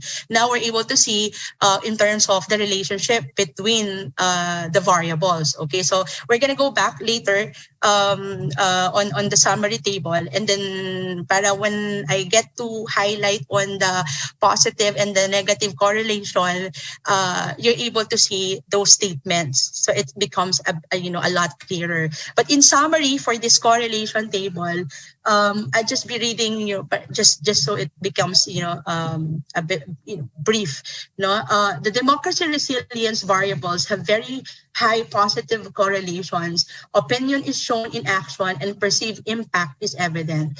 Media literacy variables, on the other hand, show only high positive correlation between opinion and practice, but is not demonstrated in impact. ML impact shows high negative correlation with ML practice, while ML practice shows high negative correlation with DR opinion. ML impact is shown to be more positively correlated with DR practice and DR impact. Of course, the relationship is on positive and negative relationship and not on causal relationship, which is actually one of the recommendations of study. Since we're able to see a high positive correlation and of 0.02 level of significance between DR practice, democracy resilience practice, and democracy resilience impact, maybe some researchers can actually do an experimental study to really see the causality between these two variables, because what correlation can only measure is in terms of associations, in terms of whether it's positive or negative, but it can only provide us an explanation in terms of, like, for instance, it can also tell us that for DR practice and DR opinion, assuming that this is of significant value, then we get to say, so 94% of democracy practice can be explained by democracy resilience opinion. So something to that, to that effect. No, so because of, but what is of significant value is the 0.02. So we can really say that democracy practice, democracy resilience practice is translated to democracy resilience impact, because we can say that 99% of the time, democracy resilient practice can be explained by, or democracy resilience impact can be explained 99% of the time with, democracy resilient practice. So that's what it tells us, okay, with a 0.02 level of significance. So maybe in terms of paano kaya, how exactly would this particular variable cause the other variable by identifying now an independent and independent variable. Maybe we could run an experiment on these two particular variables on democracy resilience. But to highlight the correlation findings, Jobert, can we go back to the slide showing the summary comparison? Just so the members of PPI would be able to see ano na nga ulit yung opinion, practice, and impact ng democracy resilience and ng media literacy, and how are they correlated after we run the Pearson correlation table. So the practice under the democracy resilience, this is what appears to be of significant value with positive correlation, the practice and the impact. So ano sinasabi nito? The public's democracy resilient is connected to the public's patriotism, trust, and optimism, which is based largely on their trust in media and government. Yun ang nahanap natin at nakita natin sa study of significant value with a positive correlation. Okay, so for the positive correlation, but not of significant value, but just the same, if you would like to see kung positive or negative yung relationship nila, ito po yun. So DR opinion, DR would stand for democracy resilience. DR opinion, practice, and impact are connected. Opinion is translated in action and manifested in impact.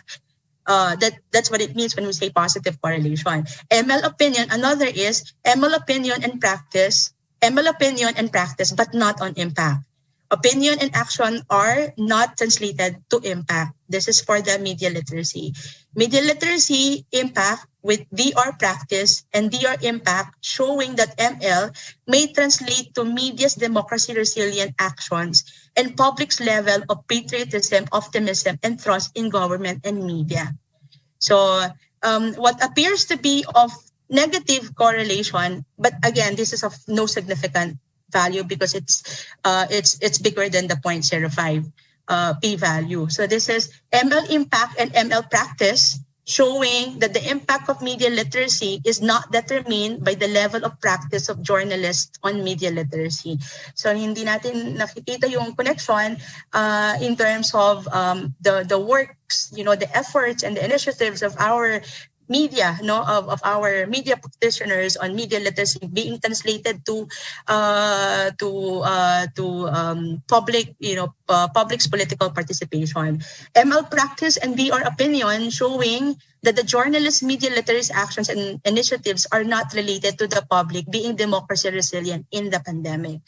So all the more supporting, as part of the conclusion, what we're able to see here is that it's really not enough. It has to be really an effort of not just media, but by other sectors in order for us to be able to have a public that is of high, with high political participation. So that's for the quantitative part, and for the conclusions and recommendations of the study, I give you back to Dr. Mora. Thank you. Thank you, Prof. Valdez. I'm sure some of you may have confusions in the numbers presented, but later on we have naman our forum and our Q&A, so that if you need to ask more questions about the quantitative results. By the way, nag-mix method po kami, no? Kasi kaya kami nag-mix method is we want to validate the results of the quanti and quali just to prove na ito talaga ay magmamatch. Diba? And maganda naman po yung naging result kasi they agree with each other, the result of the quali and the quanti. Okay, so can we have the conclusions, Jovert? Are you still there? Flash natin yung the conclusion and the recommendations. Yeah. So let's go to the conclusions. So the public's dependency on media and government in times of crisis is not really evident in the study. Now, factors such as false information and propaganda seem to affect the supposed dependency on the public to media and government during times of crisis. But what appears to be evident is the public's reliance on social media for information. So, very evident po yun na nagre-rely ang public sa social media for information. As observed in the qualitative part of the study, in a pandemic where media is restricted with mobility and information, and when the government is perceived as manipulating information, the public relies on the social media for information. Kaya napaka-powerful na po ngayon ng social media, and that has been proven in this research. Okay, conclusion number 2. Next slide, please, Jobert. Interdependencies between media and government, media and society, the government and society in terms of public information, public order, social integration, and mobilization are limited as of this time due to the pandemic, which should be strongly operational in a crisis. So, very interesting po ito, no? Kasi sa panahon ngayon, dapat mas interdependent. Ito, media, government, media, society. Pero, kabaligtaran po yung naging result. Instead na strong, limited po ang interdependencies natin ngayon. And we need to do something about that, I believe. Number 3, a fully operational, strong media literacy sustains democracy resilience. This is observed in the qualitative data and appeared as positively connected in the quantitative results in the survey. So, kailangan po nating magtulong. Ito na po. So, ang media, kayong mga practitioners at kami po sa academe, kung pwede pa nating i-involve ang ibang mga organizations and post-oriented groups, institutions, kailangan po nating magkaisa para i-educate ang ating mga kapwa Pilipino towards media and information literacy if we want to preserve our democracy. Susi po siya, no? Okay, next, number 4. Next slide, please. False information and propaganda may translate to a more critical public out of desperation. But this may only happen with a media literate public. This dichotomy of false information and propaganda either creating a blinded, manipulated public or a critical, discerning public, in this case, the latter being evident. Okay, sa pagkalat po ng propaganda ngayon, merong dalawang tendency ang ating public. Either na maging critical siya or blinded. Of course, we prefer na ang ating mga kababayan ay maging critically discerning. Pero hindi po tayo nakakasigurado na papunta dyan ang mga Pilipino. Kasi pwedeng nandun sila sa blinded, manipulated public. So these are two tendencies. Kapag tayo po ay walang ginawa or nagkulang tayo sa pag-educate sa public natin, either maging critically discerning sila or blinded sila. Okay, and then number 5, the significant correlation of the study was on the public's democracy resilience being connected to the public's patriotism, trust, and optimism, which is based largely on their trust in media and government. A while ago, na-discuss po sa inyo na ang public ay nanonood sa media at sa government. And witness din po ang public sa iringan ng government and media, to the point that they don't know whom to trust. So may problema po ang public natin kung kanino magtitiwala, kung sa gobyerno ba or sa media. So this validates the general principle of the MSD theory on the public's dependency and need for government and society in times of crisis. However, the dependency is grounded on perceived trust. Loss of trust in government and media reduces the need and dependency of the public in these two institutions. So, the more po na nagkakaroon ng iringan between the media and the government, according to the theory itself, the public has this tendency to withdraw from both the government and the media. So we also should do something about this. Now, the reason why we are discussing these conclusions is ito po ang take-off natin for a plan of action. So I would agree with the opening talk kanina na hindi sapat na nakikita natin at nalalaman natin ang resulta ng pag-aaral. So after natin na malaman at makita ang resulta ng pag-aaral, then what's next? I believe that this is a call to action. The research results is a basis for a call to action. Okay, ganito pala ang nangyayari. So ito ang dapat nating gawin. And then for our recommendations, it is suggested that various projects on the promotion of democracy resilience and media literacy be conducted by civic journalists through PPI along with stakeholders and partner organizations. Kasama na po ang academe dyan. So again, as I was saying a while ago, kami po ay handang makipagtulungan in the academic sector para ma-preserve talaga ang ating democracy and para ma-educate ang ating mga kababayan when it comes to MIL. Next is other institutions and organizations that promote media and information literacy and democracy resilience should conduct projects geared towards educating the people to make informed decisions on prevailing democratic issues. Kasi po pag nag-enumerate tayo ng mga democratic issues, marami po yung lalabas dyan. Okay, I already gave examples here. Like, ito pong current na pinagdadaanan natin, yung vaccination program, making informed decisions, ito po ay crucial. B, claiming pandemic provisions, yung mga paayuda ng gobyerno, kailangan monitored natin, alam natin, at may public accountability, hindi po ba? And then letter C, democratic issues in the upcoming elections, which I believe kayo din may mga doubts. How do we go about this? And then discerning propaganda and disinformation in the current political landscape. Kasi sa panahon po ngayon, ang hirap mag-discern sino ba ang nagsasabi ng totoo? Sino ba ang nagmamanipulate? Minamanipulate tayo, yung mga ganon. Ayaw po natin ng manipulation and that itself is a great offense in a democratic country. But then again, there are propaganda and manipulation in public information for the sake and for the welfare of a few political interests, mga vested interests po, at hindi natin talaga maaalis yan. And even ang corruption po, nangyayari harap-harapan, yun na lang sa PhilHealth.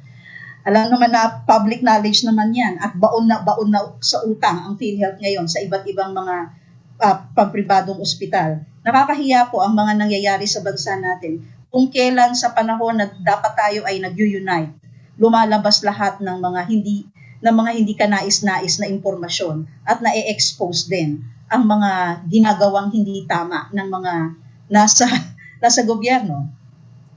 Okay, next slide please. An evaluation on the effectiveness of the recently conducted PPI Voters Education Webinar Forum for various universities in the country is highly recommended. So hindi lang po magtatapos sa project, maganda rin po na ma-evaluate natin. Okay, if we do this project, anong results? How do we know if it was effective? Saan ang datos or ang proof na talagang may impact itong mga ginawa nating proyekto. So gone were the days when we simply carry out projects for the sake of carrying them out. Because nowadays, we are after results, we are after impact, we are after numbers, we are after results. And then number 4, a similar study may be conducted for the mainstream media practitioners. Yes, I remember while before, nung bago po namin umpisahan itong study na to, somebody asked, hindi ba magandang mag-conduct din ng ganitong study sa mga nasa mainstream? I would agree, yes. But may singularity po kasi itong research na to. But then again, it can be recommended for another set of respondents. Tignan natin kung anong pwede maging resulta kung ito ay i-conduct among the mainstream media practitioners. That would be another good study. Number 5, a study on the readiness of the Philippines for the upcoming elections is highly recommended. So kung meron po interested na gumawa niya, maybe we can recommend it to our students. If there are faculty or academicians here, sana may gumawa nitong next research na ito. Okay, so with that, we would like to conclude. I think we have said and we have presented to you everything. Now we would like to hear from you, from our panel reactors, and from our audiences on the discussion of this research results. Yay! Yes. Congratulations! Round of applause. Kudos to the research team from Polytechnic University of the Philippines. Okay, observation. Alam naman natin hindi gawang biro gumawa ng research study given the very limited time.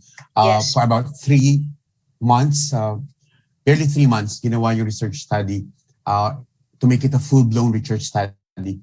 Although we wanted to do more and some more of these kinds of projects probably in the future, and actually sets the tone for academic projects to come in the future, hopefully, hindi man lang sa HSF, pero other funders as well, hindi lang limited sa HSF. So, okay, we now come to a point where our 3 panel reactors from Luzon, Visayas, Mindanao will have to react on the study. And interestingly, they're all 3 J's, Julie, Julius, and Janet. Okay, we'll start with Tita Julie first, from the Inquirer, Mindanao.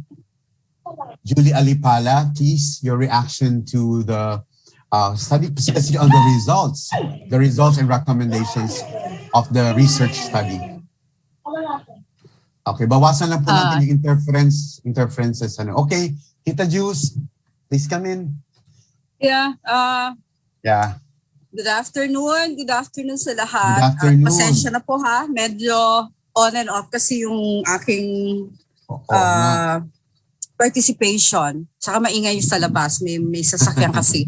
Anyway, pagpasensyahan nyo na po kasi I know that I really talagang napanganga ako sa presentation, no?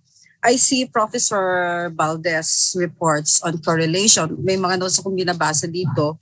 And syempre, it reminded me of, the lab results I had. Parang, hindi ko kasi, mahina kasi ako sa I'm poor in understanding numbers, tables, but really, I will try my best. And I congratulate the team for this study.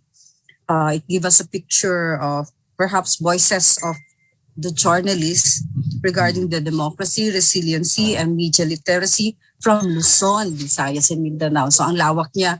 So nakikita natin kung ano talaga yung kanilang pananaw, yung kanilang perhaps gustong baguhin or i-push through after this presentation.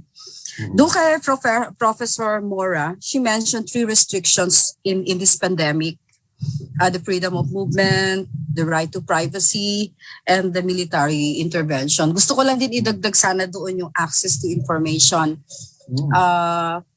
Among the restrictions kasi like us journalists in the community, we're really having problems in access to information. Kahit anong pagawin natin, kahit pa magwala kami, given the 3 earlier restrictions, hindi namin makuha-kuha pa rin yung mga information na tama. Anyway, going back to the study, yung nakita ko lang, we have the media perspective here about the democratic resiliency, societal resiliency, and media literacy. The study showed us where we should improve more. This study represents one sector, and I see the need to have similar study from other sectors like the women, the academe, the labor, and other groups. And perhaps siguro yung mga heavy users ng social media. Kasi ang perspective na ito nakatutok sa civic journalist, sa civic journalist. Gusto rin namin malaman, or from my end, gusto ko rin malaman kung ano din yung sa kanilang paningin dito. my point here, gusto ko makita yung pulso ng publiko sa pangkalahatan, hopefully, at makapag-come up with some actions or common actions leading to effective media literacy program sa community. Yung hindi yung parang, what do you call this, parang magbigay lang tayo ng forum or mag-zoom lang tayo and then wala na. Yung may certain continuity siya, which mas lalo nila tayong maintindihan at mas lalo rin natin makuha yung kanilang suporta. Mostly kasi ng mga studies ngayon nakakonfine lang sa particular group of journalists, community-based journalists, like what Professor Mora said na pwede tayong gumawa ng a separate study na pwedeng gawin din ng student. Pwede nating try yun.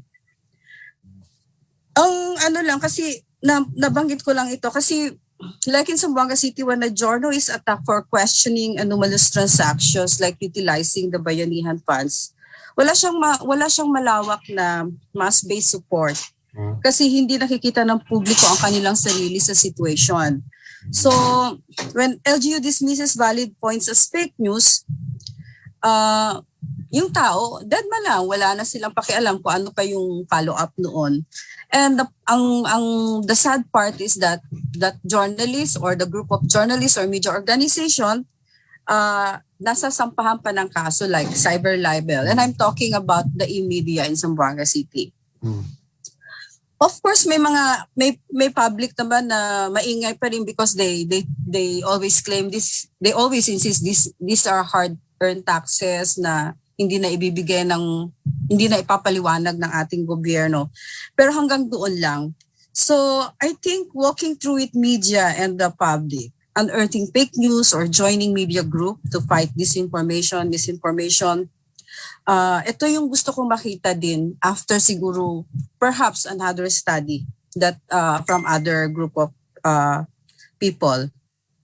So yung fear ko lang din sa ngayon, we are preparing for the 2022 elections and we see paano yung mga presidentiables natin na nagka-capitalize sa pandemic, the RT-PCR tests, the vaccinations to generate more wider support. Like in Zamboanga City, Sara Duterte have been donating a lot about RT-PCR swab testing, even facility now. And then meron pa siyang mga recommendations on vaccine. So, and she's being glorified by city officials of Zamboanga as isang magaling na leader. So, hindi ko na alam kung ano yung magiging mukha ng election, no? So, I'm expecting more restrictions also before the COC or the certificate of, the filing certificate of candidacy, the campaign and actual elections. If we cannot bring in mass support about this, we will end up with some same trashes in the new administration. Gusto ko lang i-add lang. Sa pandemic kasi, I agree that privacy is violated. But in my case, it also brought closer to our communities, no, to our neighbors. Lahat kilala kung saan ka nakatira, kung magpapadeliver ng pagkain, kung magpapadeliver ng mga essentials. Namimit mo na sila, nakikilala mo. During nung hindi pa pandemic, hindi mo sila kilala at hindi ka rin nila kilala. So ngayon, alam nila kung saan ka nakatira. And we learn to support each other, lalo na kung may mga naka-lockdown. We try to, to make text message, or anong pwedeng gawin sa ating kapitbahay, what we can offer. This kind of, parang, it's not socialization kasi we just do it by phone, by make kaway-kaway. Pwede siyang ideal to start media literacy. We can start from it kahit paano to bring in the public with us, no?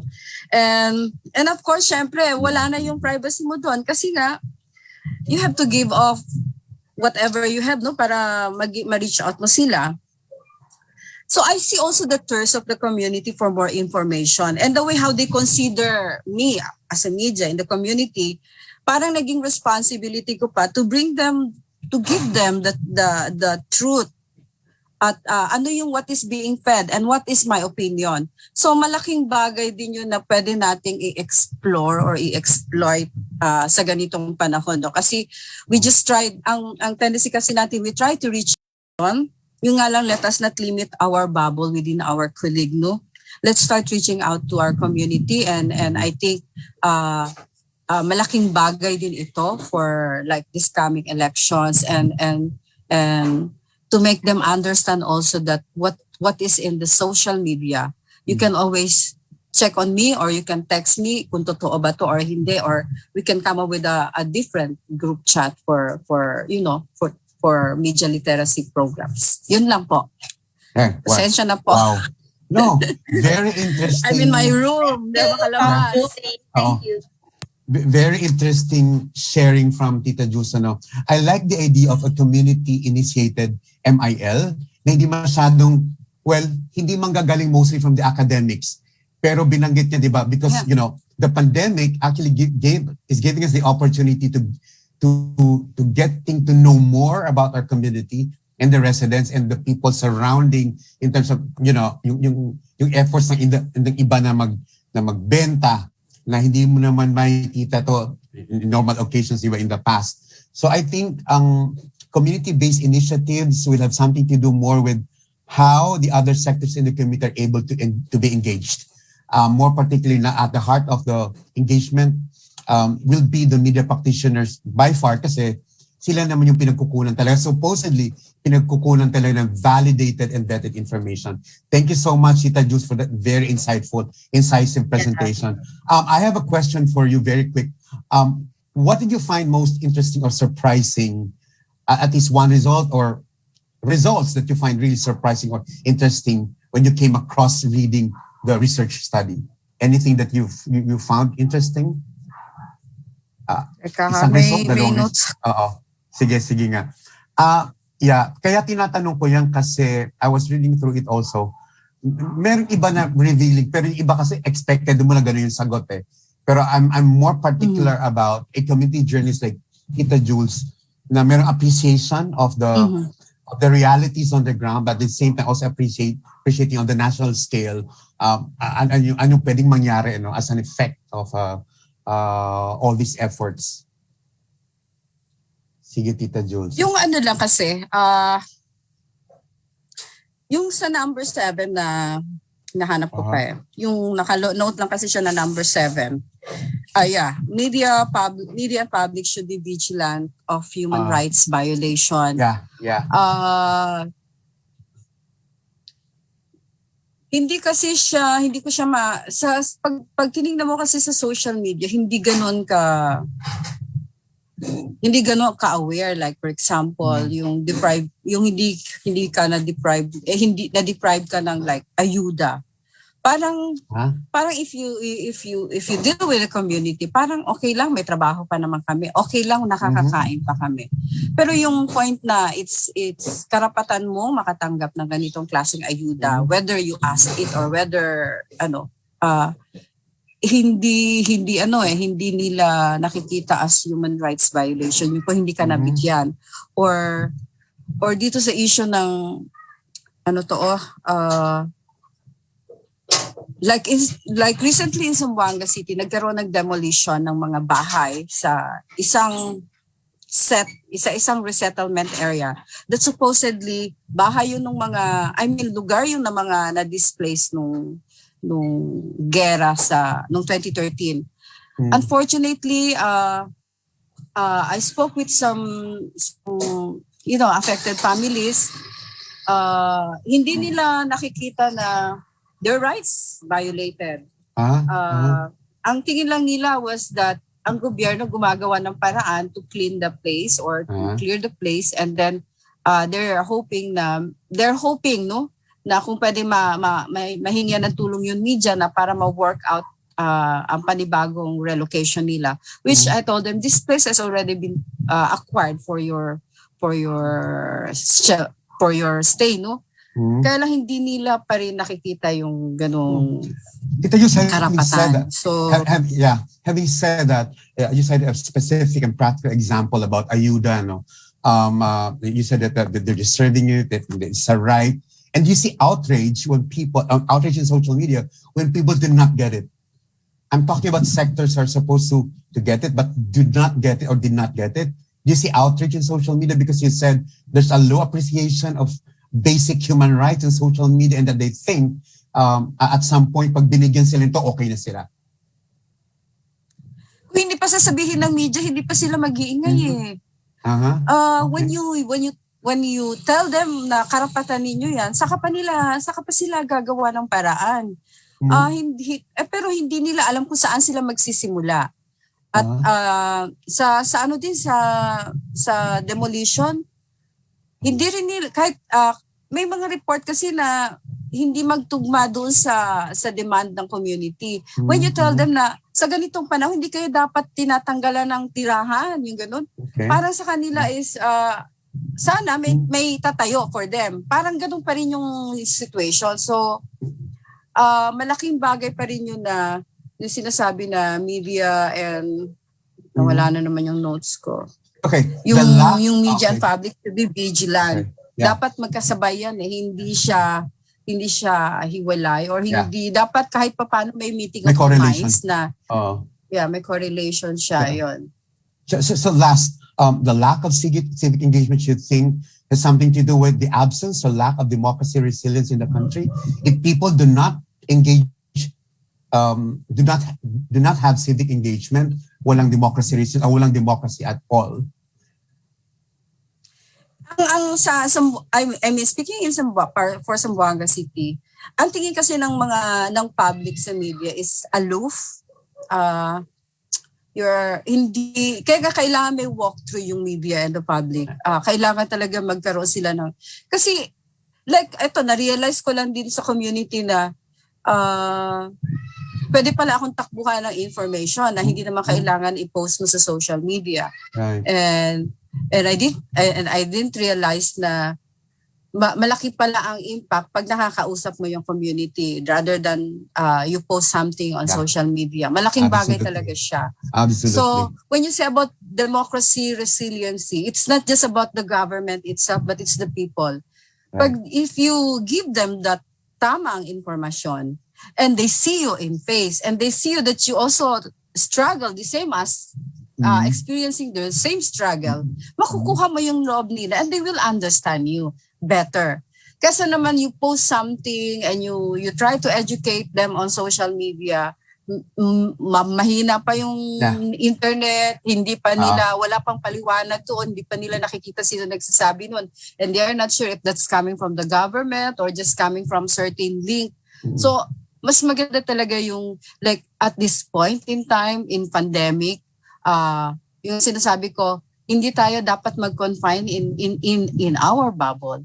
I know may mga kapitbahay tayo na we can try, they're waving on us and siguro nagtataka din baka meron ka maibigay sa kanila na informasyon. So resiliency has to be from the people. And to get that kind of resiliency na hindi yung pakawawang resiliency,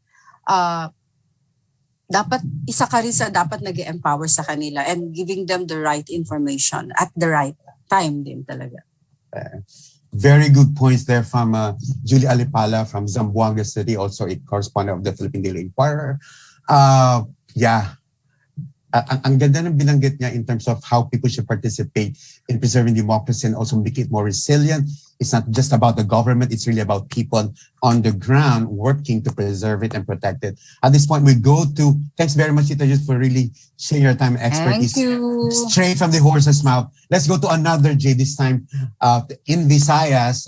Let's call Julius Mariveles, who heads a fairly, not recently, a news outfit, a really established news outfit, but we're going for 2 years. Julius Mariveles is the head of the Digital News Exchange in Bacolod City.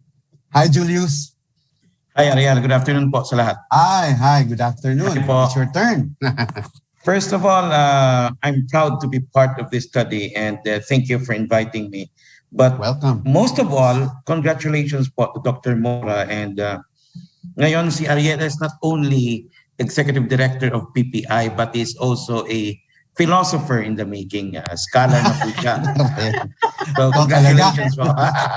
Kasi kaibigan kita. Kaya gano'n. Yun. Tama yun. Thank you, what thank friends you. are for. Yeah. Thank you. Now, hinggil po sa results ng study, as you have pointed out, Ariel, it's not really surprising because we have been expecting the results. But again, I would like to point out na ito po ay snapshot, snapshot of what's happening now. Yeah. And if I may, I would like to point out na the study was conducted at a particular period, nagkaroon ng pandemic. And I don't know if this bears on the responses of all the respondents and of course on our feelings as a respondent. Of course, the pandemic weighs heavily on me with what's happening now and also to the public. Now, yung worry ko lang po is again, as in all things, yung worry ko lang is yung normative point of view in approaching things. For example, now, very politically charged, upcoming elections, very divided yung ating country. At no other point, I think now we are very highly polarized. Yung left and right is very polarized. It's like EDSA, post-EDSA once again, as Bamboo or as Tatsulok goes, which was actually sung first by, sino ba yun? By Buklod, habang may Tatsulok, and then of course you have the Pula, and then you have the Dilaw, which is happening now. So yun lang yung worry ko if we approach things from a normative point of view. And yung results actually, it's more of rights-based. What are the rights to be asserted? And yung overall observation ko lang kasi ngayon is, it's not only social media that is being weaponized. Journalism is actually being weaponized. Now, we have special interest groups who are using journalism for their political agenda, ideological agenda even, and of course we have the state using journalism also to further its agenda. And then McDonald's and Jollibee are also using it. Kasi itong mga bagay, katatapos lang ng Holy Week and pumasok ako sa kuweba to reflect on these things. Kalalabas ko lang. But seriously, last Easter Sunday po, something happened. There was a massacre in Bacolod City. 5 were killed, including a 6-year-old child. And something came out of that which reminded me of the state of media literacy. You still have reporters, kasi nadakip yung suspect. You still have reporters asking, bakit pinatay mo sila? And it was like that. The interview was like that. Bakit pinatay mo sila? And then the interviews were being conducted without the benefit of a lawyer. That suspect was supposed to have a lawyer. And then the questions were accusatory. Bakit pinatay mo sila? As if the assumption was that guy was already the killer. Now, it reminds me na how can we actually inform if we are not informed? It's been a long way since 1986, since EDSA, but until now, even yung very simple thing, I'll cite an example.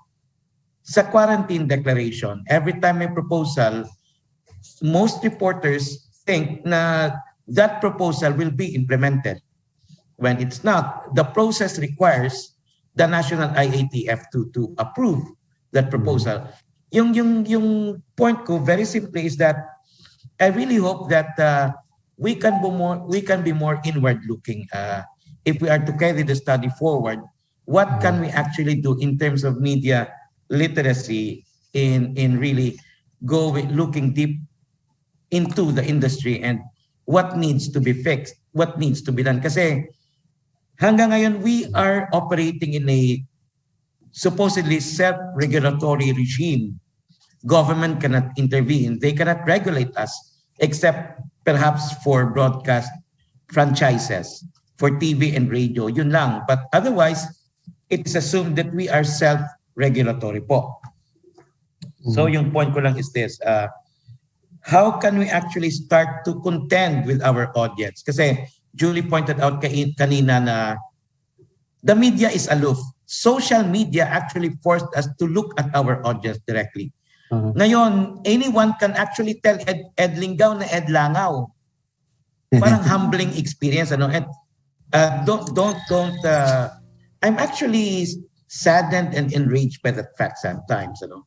Ed is a dear friend and a good journalist, and then you have trolls telling him, si Ed Langaw ka. Yeah. I hope mamatay ka. Yeah. Ad hominems na. Yeah. But this actually forced us, Facebook taught us that the public can actually talk to us right now. They can speak to us. Yung journalists, kasi we've been saying na we should talk to power, but if people talk to us, we cannot sometimes stomach it. I'm guilty of that sometimes. I react. We had our share of trolling kasi. Yeah. Anyway, so yun po. So yung ano ko is, instead of looking at solutions that are political, why can't we look at solutions that are cultural in nature? Let's reason together with our audience. Let's not look to government to implement things so that the public will be aware. Example, government relates to the public. We relate to the public directly. We don't need the government. And so I don't know if we should look more to political solutions rather than cultural solutions. I mean, let's talk to our audience. Let's have coffee with our audience. Things like that. Yung interest ko is let's start to promote reading classes. No one wants to read right now. In fact, yung feeling ko kung minsan is, kailangan pa ba tayo ng audience natin? Kasi they have Facebook, anyone can become a reporter. And sometimes you get that sinking feeling, the audience does not need me anymore. Investigative reports, may space pa ba? I really don't know. Should we dumb down our content? Should we put out content like Upworthy or whatever it is, ano? Or should we write like Wattpad? These are questions that confront us journalists. And I think yung results of the survey showed us na meron tayong urgent issues and concerns that must be addressed urgently. Agree. And I don't think na merong ibang organization that can lead this except for PPI, ano? Wow. And so, yun lang po. I'll be very brief with this. Yeah. Congratulations once again, Ariel and Dr. Mora. Salamat po. Good afternoon. Thank you, sir. Thank you so much. I like the idea that you pointed about, which not exactly the opposite of what Tita Jules said.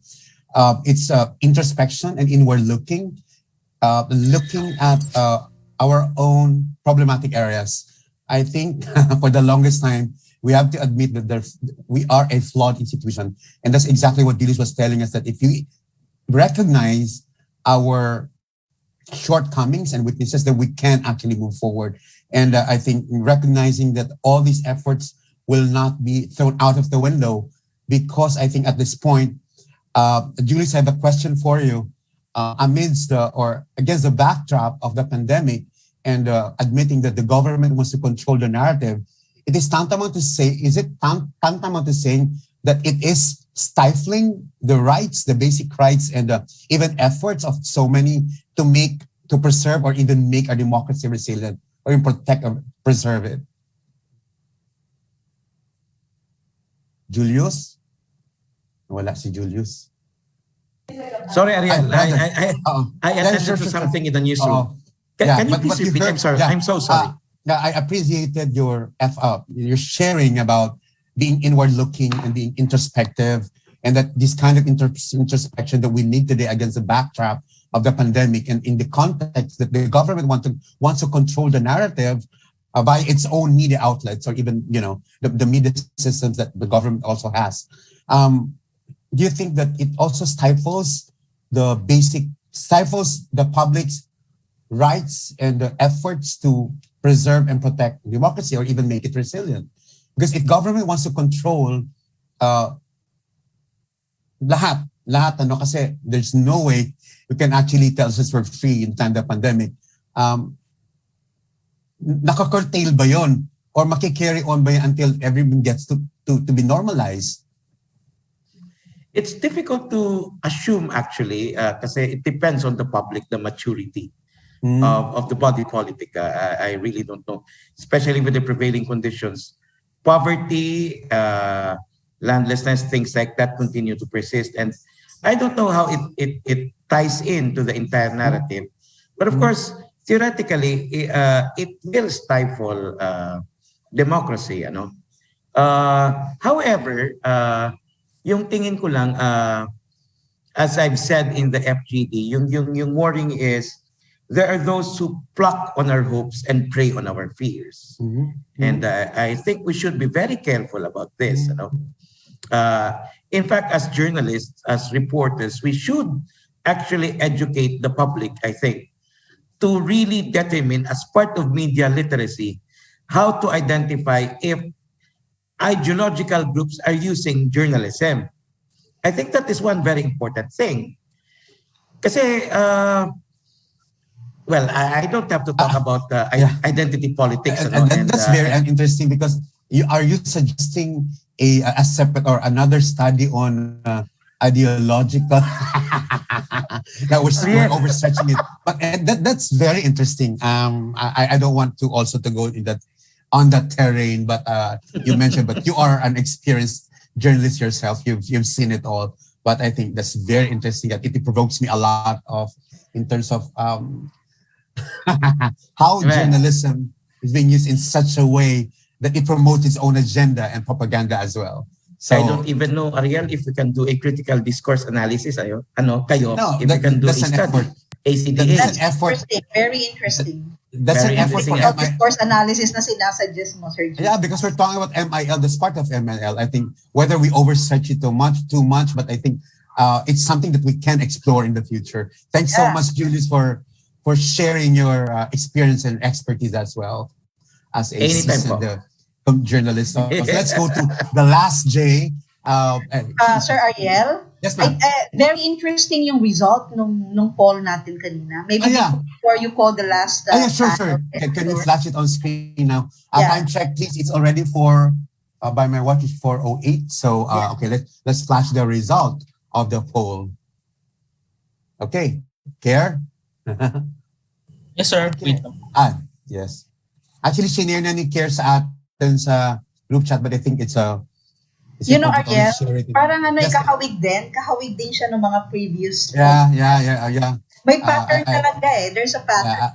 I get you when you mentioned about pattern. So it's in the mid, Yeah. Ayun. So it's 3. Now, very quickly, Dr. Mora, before we go to the last reactor, can you please explain very quickly, shortly, what does, grading it a 3 mean? Yeah. So, this is no different from the results of the previous poll, Actually, laging 3 yung pinakamadami. So, nasa middle ground siya. Yeah, perhaps because no, but I think 3 pa rin eh. Gitna pa rin, is 3. Yeah. Yeah, gitna pa rin. Yeah. Middle ground pa rin siya. So which means parang I interpret this as like people are may inaabangan. Parang on the wait for something. And at least I'm glad nandun yung they're hopeful for something, hoping that something would happen positively. So yung 3 na yan na madami, medyo uncertain, undecided. Yun yung dating niya. Pero what do you think? Is this a critical insight from a actually, Ariel, may merong positive side at may negative side. Yan, 3 na yan ang pinakamadami. Kasi nga, nandun siya naglalaro siya dun sa uncertainty. Nasa uncertainty latitude siya eh. Na parang people are, well, I really don't know kung resilient or hindi, but on the positive end, I'm looking forward na maging resilient because hindi pa naman tapos ang laban. Nasa gitna tayo ng giyera ngayon. Yeah. But I believe that they are hoping for a resilient Philippines, Philippine democracy. Okay, Dr. Mora, I have a question for you. How do you relate this to the research study? Well, this one is, kasi kanina di ba na-mention ni Julie, pulsuhan daw natin yung ibang sector. I believe na may ibang sector na present sa atin. Yeah. Kaya natin ginagawa ito is para pulsuhan yung ibang sector, not just the civic journalists. So nakikita natin na hindi nagkakalayo. Kumbaga to a certain extent ay parang they complement each other. Okay. Yung mga saloobin ng ating civic journalists complements with yung pulso ng mga non-journalists like the academe, the students. So they are also, meron ding uncertainty talaga. It has been proven in the result na may uncertainty sila. Actually, Ariel, ang public ngayon ay merong trust issue. Parang they do not know whom to trust really. Should they really trust the government? In fact, sa media, ganun din. Parang, should we trust the media? May trust issue ang ating public. You mentioned... Kaya na pinakamadami is indicative of that trust issue. Yeah. You mentioned about feeling the pulse of the other sector, other than the media sector that we have right now. Yes, yes. Present in the meeting, especially the respondents of the survey. I'm curious about whether this is reflective of the kind of engagement between the public and the media practitioners, basically in the community. If you said that the high trust for media is reflected also of the kind of, appreciation for democracy, for journalism, whether journalism, as Julius said, is being bastardized and demonized and also being used for other agenda, apart from journalism itself. Meron bang reflective ba siya sa isang publiko na critical o hindi?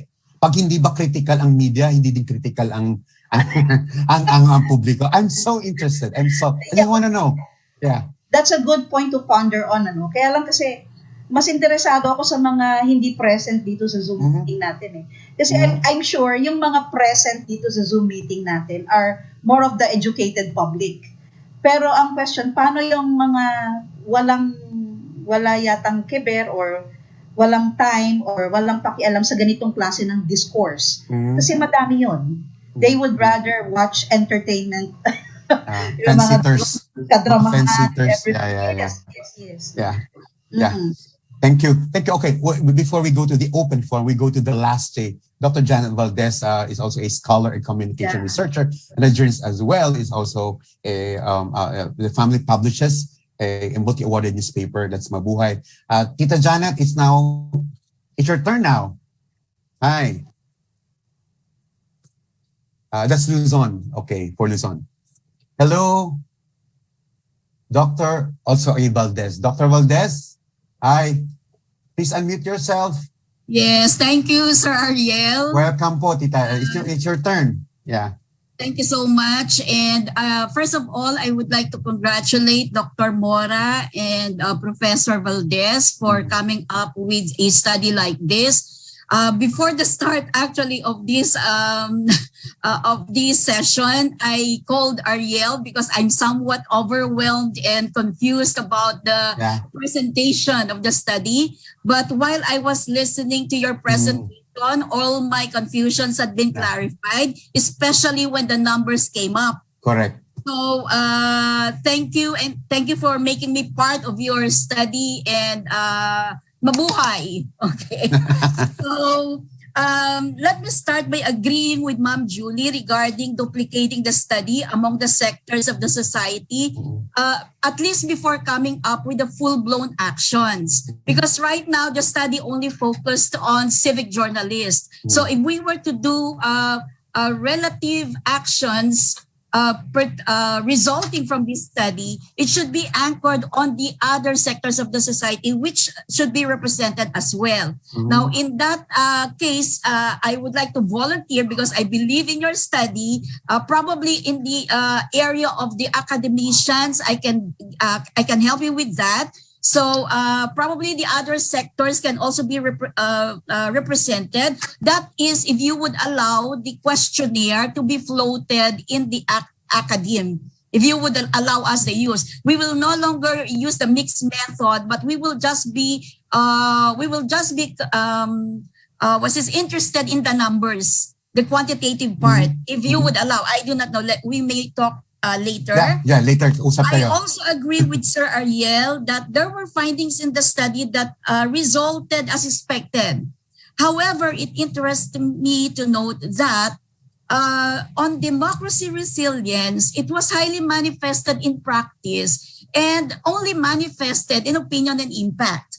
So practice done on opinion and impact. So I'm thinking that probably this has something to do with the fear. What fear is that? It was not actually emphasized during the discussion, but I was thinking that it may be when we had our FGD, we were talking about the fear of the civic journalist on the COVID virus itself, the fear of going out, getting their news. So they actually relied on what the government is feeding them, the IOs are feeding them, and the fear of losing their livelihood, the fear of not being able to eat during the day. So there are a lot of fears. So societal, economic, and even livelihood in that sense. So probably I'm interested in that one thing, that one portion of your numbers where it says it's highly manifested on practice, but not on their opinion. Imagine our opinions as journalists and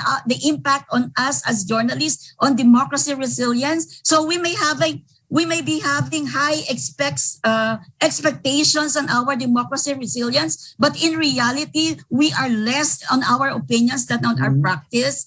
So it was also important to note that the numbers reveal the realities among the perceptions of the journalists on media literacy and democratic resilience.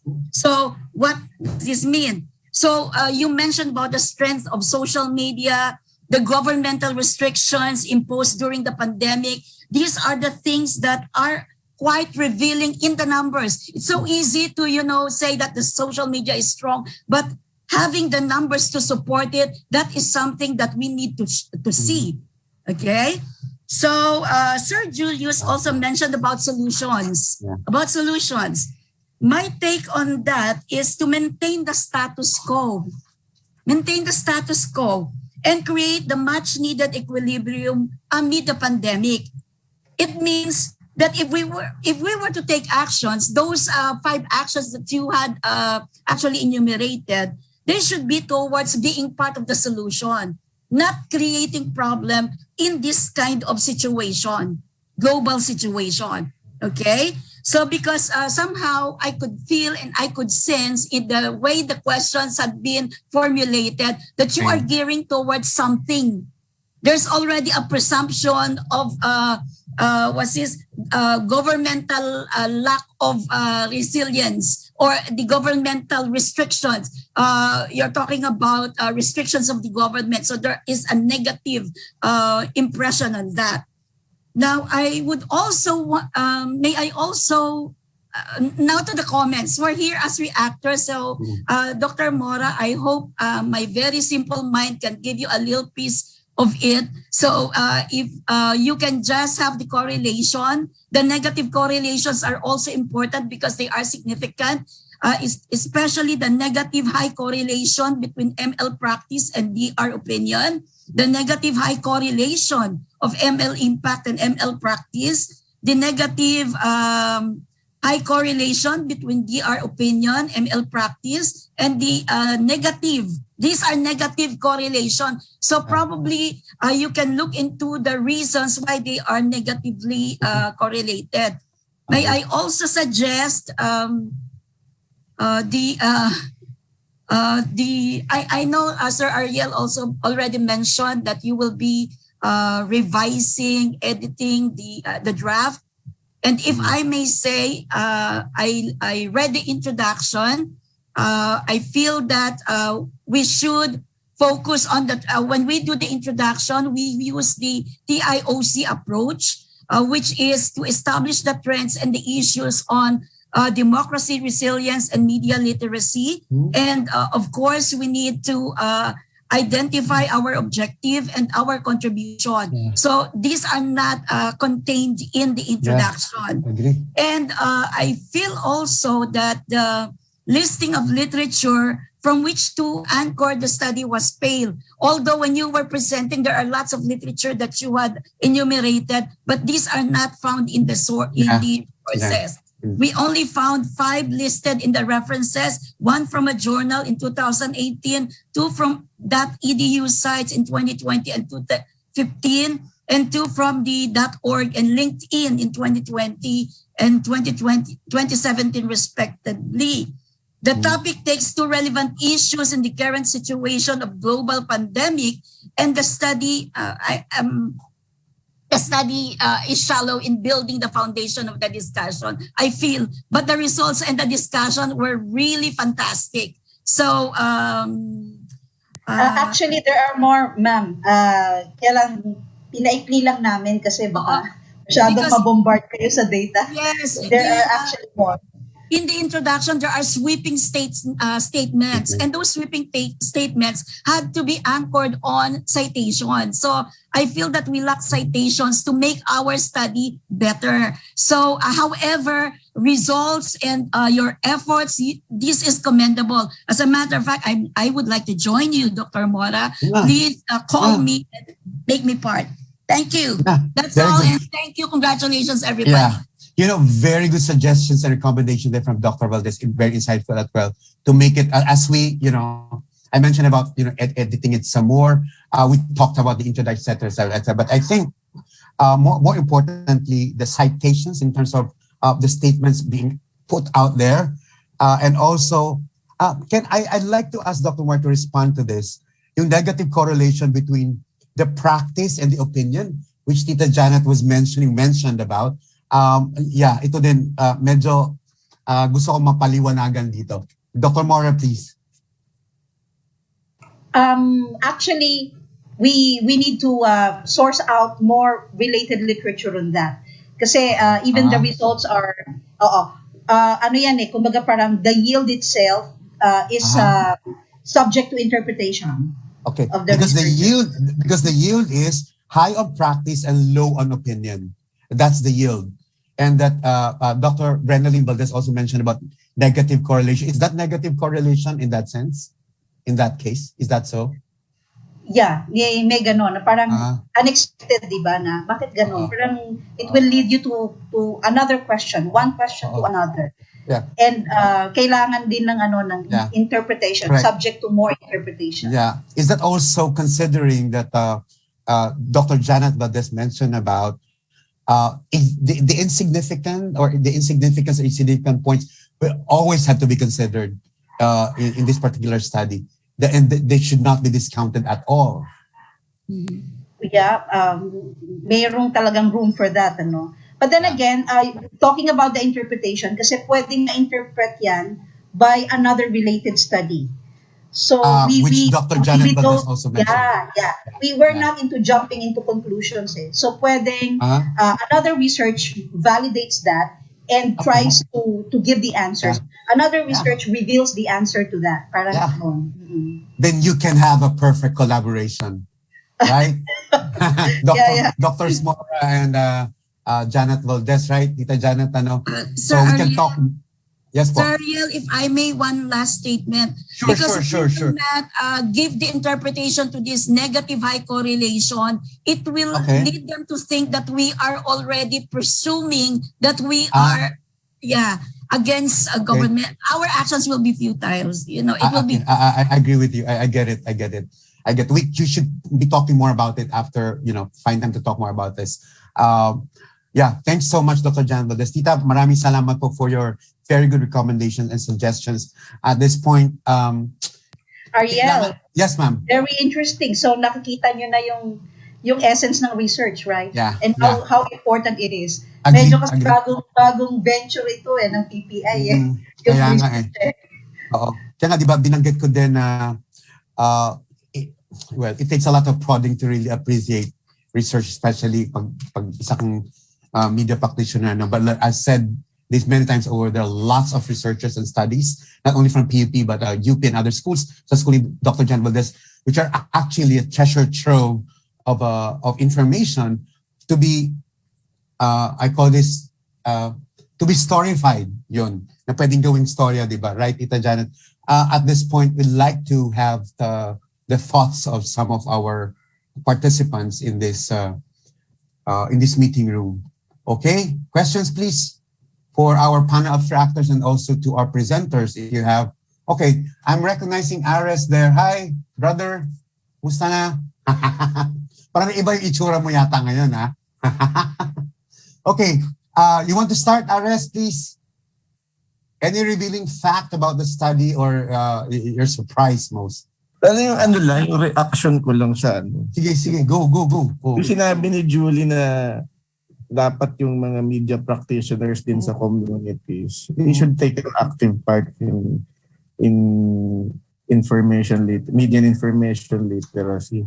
Pero ako ang tingin ko kasi, tama talaga yun. Pero depende kung sino yung media person who will take that role. Kasi, well, admittedly, may mga dubious characters within the industry and we don't want them to take control of the lead. Yeah.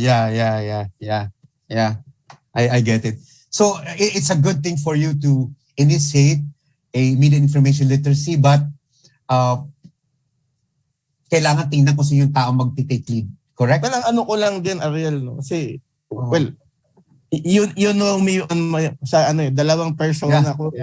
Persona ko as a journalist and as a government communicator.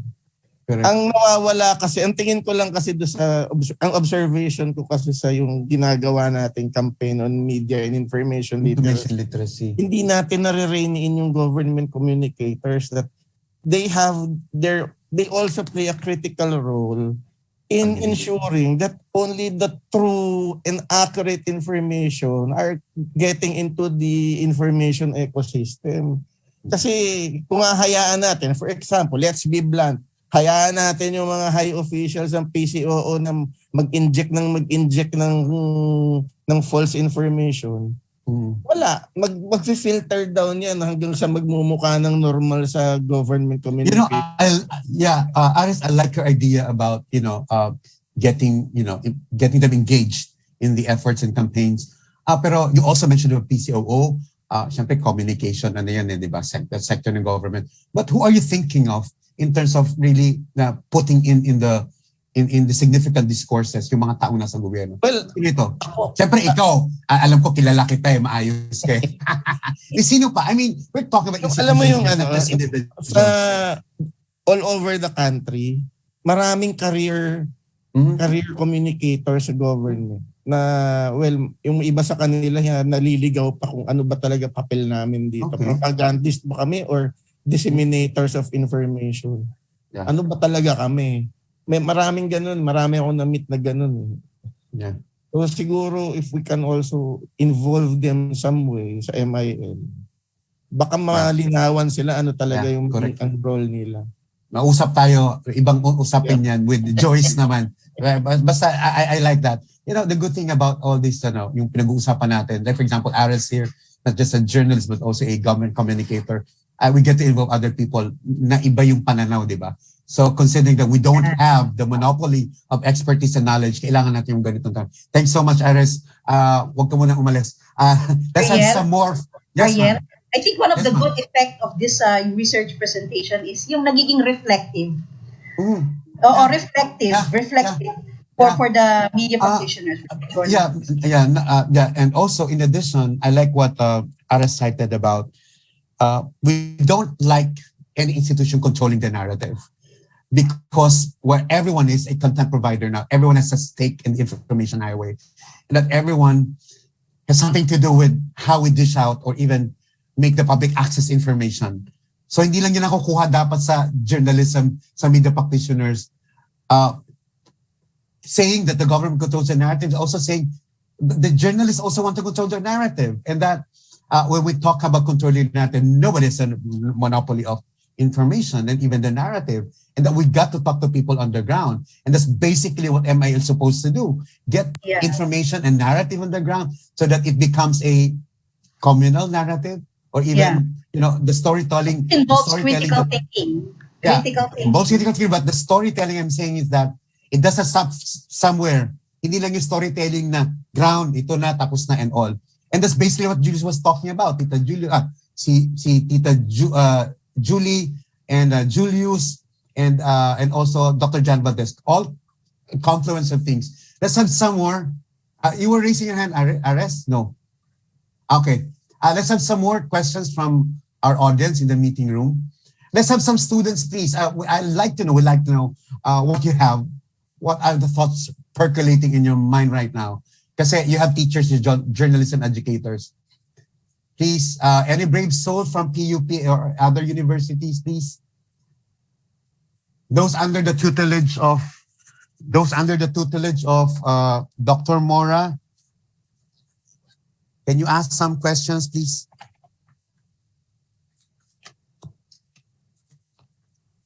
Hello, walang kumikibo. Okay, from the media practitioners, from the participants of the FGD, of the study, sino pa yon? Who wants to ask questions? Ryan, volunteer kita. Ryan. Hello, Ariel. Bago tayo matapos kasi I'm alerting you of the time now. It's 4:31. So in a few minutes, we're going to wrap up this discussion or this presentation. Dagdag ko lang dun sa mga sinabi na ni Julie, tsaka ni Aris, tsaka ni Julius. Yung sinabi nga ni Ma'am Janet na yung solution na solution-oriented na perspective nila Julius tsaka ni Julie. Lagyan natin ng geography. Yun yung sinabi ko dun sa halimbawa, sabihin mo, that is to say that there is no one-size-fits-all solution for the entire country. Lagyan natin ng Region 1, Region 9, ganun. Magkakaiba yung doon. Depending yun sa landscape. Yeah. The industry and halimbawa, among government communicators, the ecosystem in Region 1 may not be the same in terms of several attributes dun sa regional ecosystem ng Eastern Visayas or ng Northern Mindanao, Western Mindanao. So magandang magandang ilapat natin sa geography. So that there would be something concrete to move forward on. Right. And that you're talking about the nuances, right, Ryan? Yeah. Halimbawa, whether it's political or cultural, etc. Geographical. Yung socio-political, political economy, yung mga ganun dun sa specific na mga regions na. So kung ilapat natin yung geography, mas commensurate dun sa specific condition of the media ecosystem or the communication ecosystem, yung mga ways forward. Yeah, very good. I'm taking down notes of what are being mentioned by all of you guys, because after this, not after this session, but I think another day to talk about with the research team on very good insights from you. I like to comment what Ryan said about, and also probably we can do not more, but I think we can start doing this, initiating this, yung looking into the ecosystem of all regions. Kasi hindi siya one size fits all. Tama, Ray, no, di ba? When we do go around for seminars and workshops by PPI for the longest time, doon mo makikita yung pagkakaiba-iba. And I think the varying media landscapes in the Philippines have something to do with when you talk about media as a whole, so that you cannot generalize, except that yung journalism na sinasabi natin, excellence journalism, and even ethical considerations are also debatable.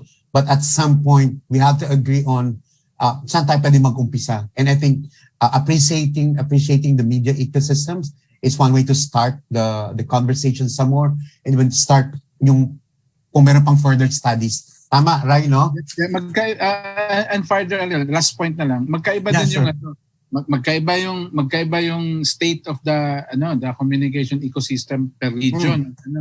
Magkaiba din yung state of democracy in this magkaiba din yung the state of local democracies. Okay. Magkaiba din. There are factors there are nuances hindi lang dun sa communication ecosystem, but also on the state of local democracy. So isang magandang tingnan yun. No? So kung ilapat natin sa isang geography yun, kung if i-add natin yung geography as an element there, yun nga, we will have a very concrete basis to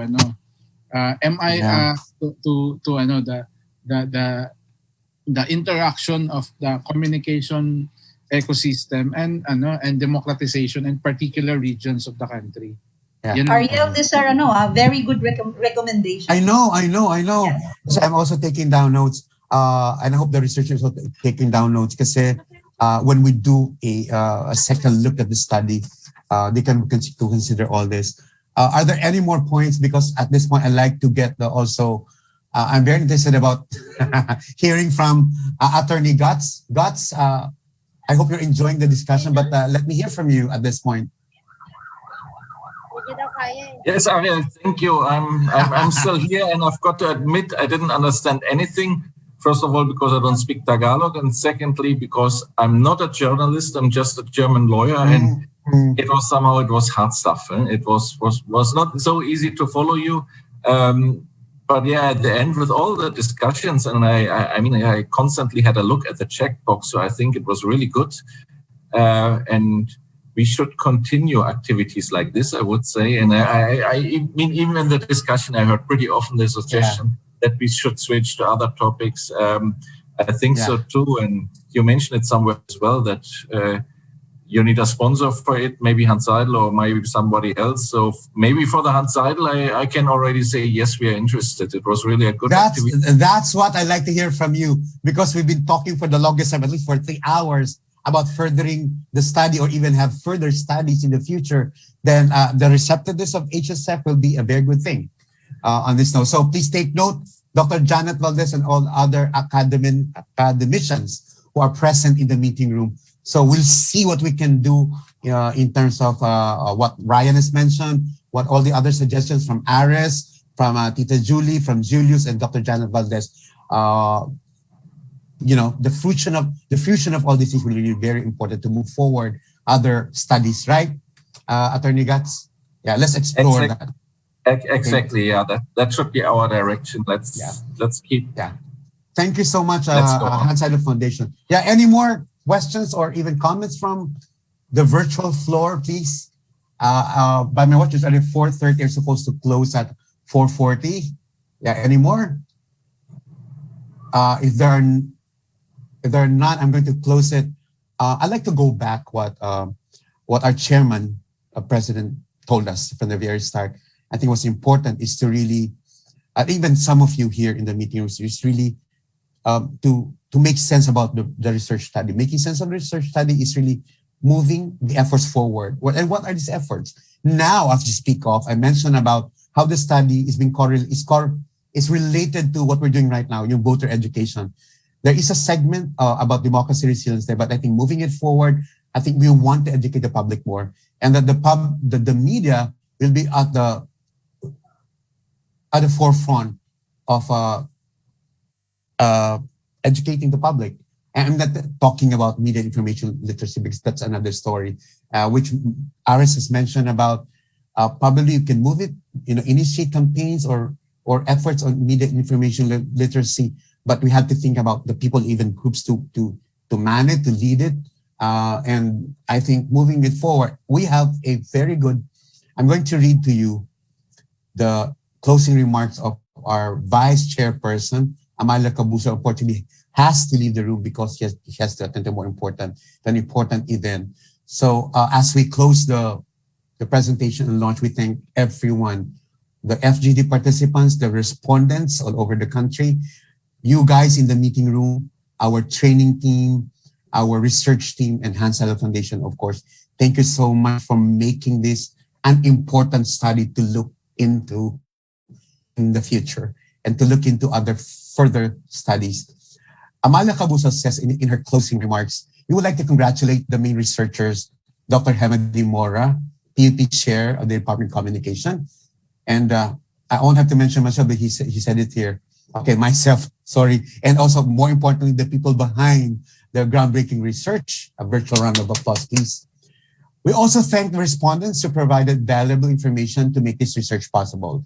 Our chair, Estabillo, said that this research is highly relevant as it gave insights on how journalists view democracy resiliency or resilience in the middle of the pandemic, of a raging pandemic. For the past hour or 2 hours or so, or more than 2 hours, we listened to the reality of the grim world we face today. And as our chair said, our role has become more challenging, which involves a lot of doing. So what we learn here would be put to good use and implemented. And that's that's already moving it forward from the side of the PPI. We hope we can craft the next steps as Hans Seidel Foundation's Goetz Heinicke said, and that we can brainstorm on what we can do in the future.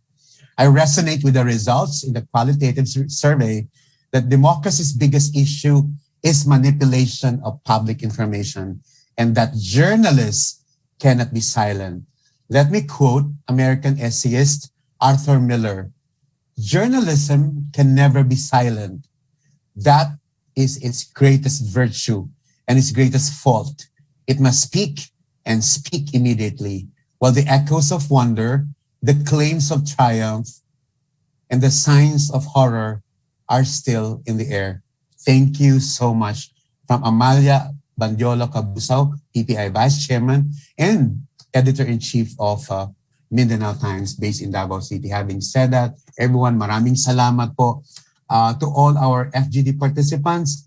You will be contacted by our, I know also the Reactors will contacted by PPI admin for your, what's that all about. Okay, maraming salamat po. Goetz, maraming salamat to you. Thank you so much for being with us in every seminar. And Carol and Mike, etc., and Care, Ate Beth, Sheila, Teresa, and all, and our panel of reactors. Be well, be safe, everyone. We have a whole lot of problem we're facing, and that we need to be alive to tell the next story. Thanks, everyone. Mabuhay kayo lahat. Bye-bye.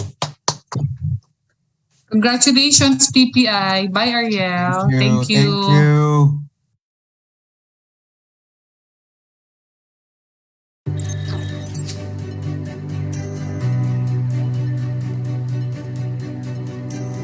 This one, when you talk to the ordinary people, you see their eyes, you put a face on poverty. That's really different, and that's what media is all about.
Working really with the partners.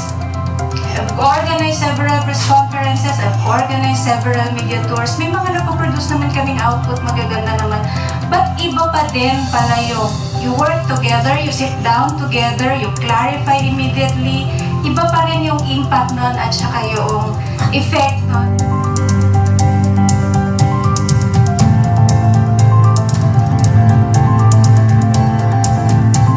In this age of disinformation, malinformation, and misinformation, government information officers and media practitioners will always have a common denominator or platform to work on, and that is overemphasizing that need for excellence in reportage, always in the training program.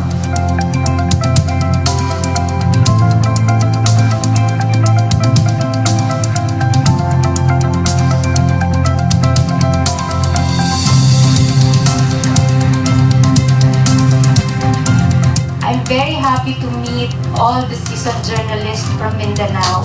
We've learned a lot so much from you. Iba yung iniwan ninyo sa amin na lessons ngayon.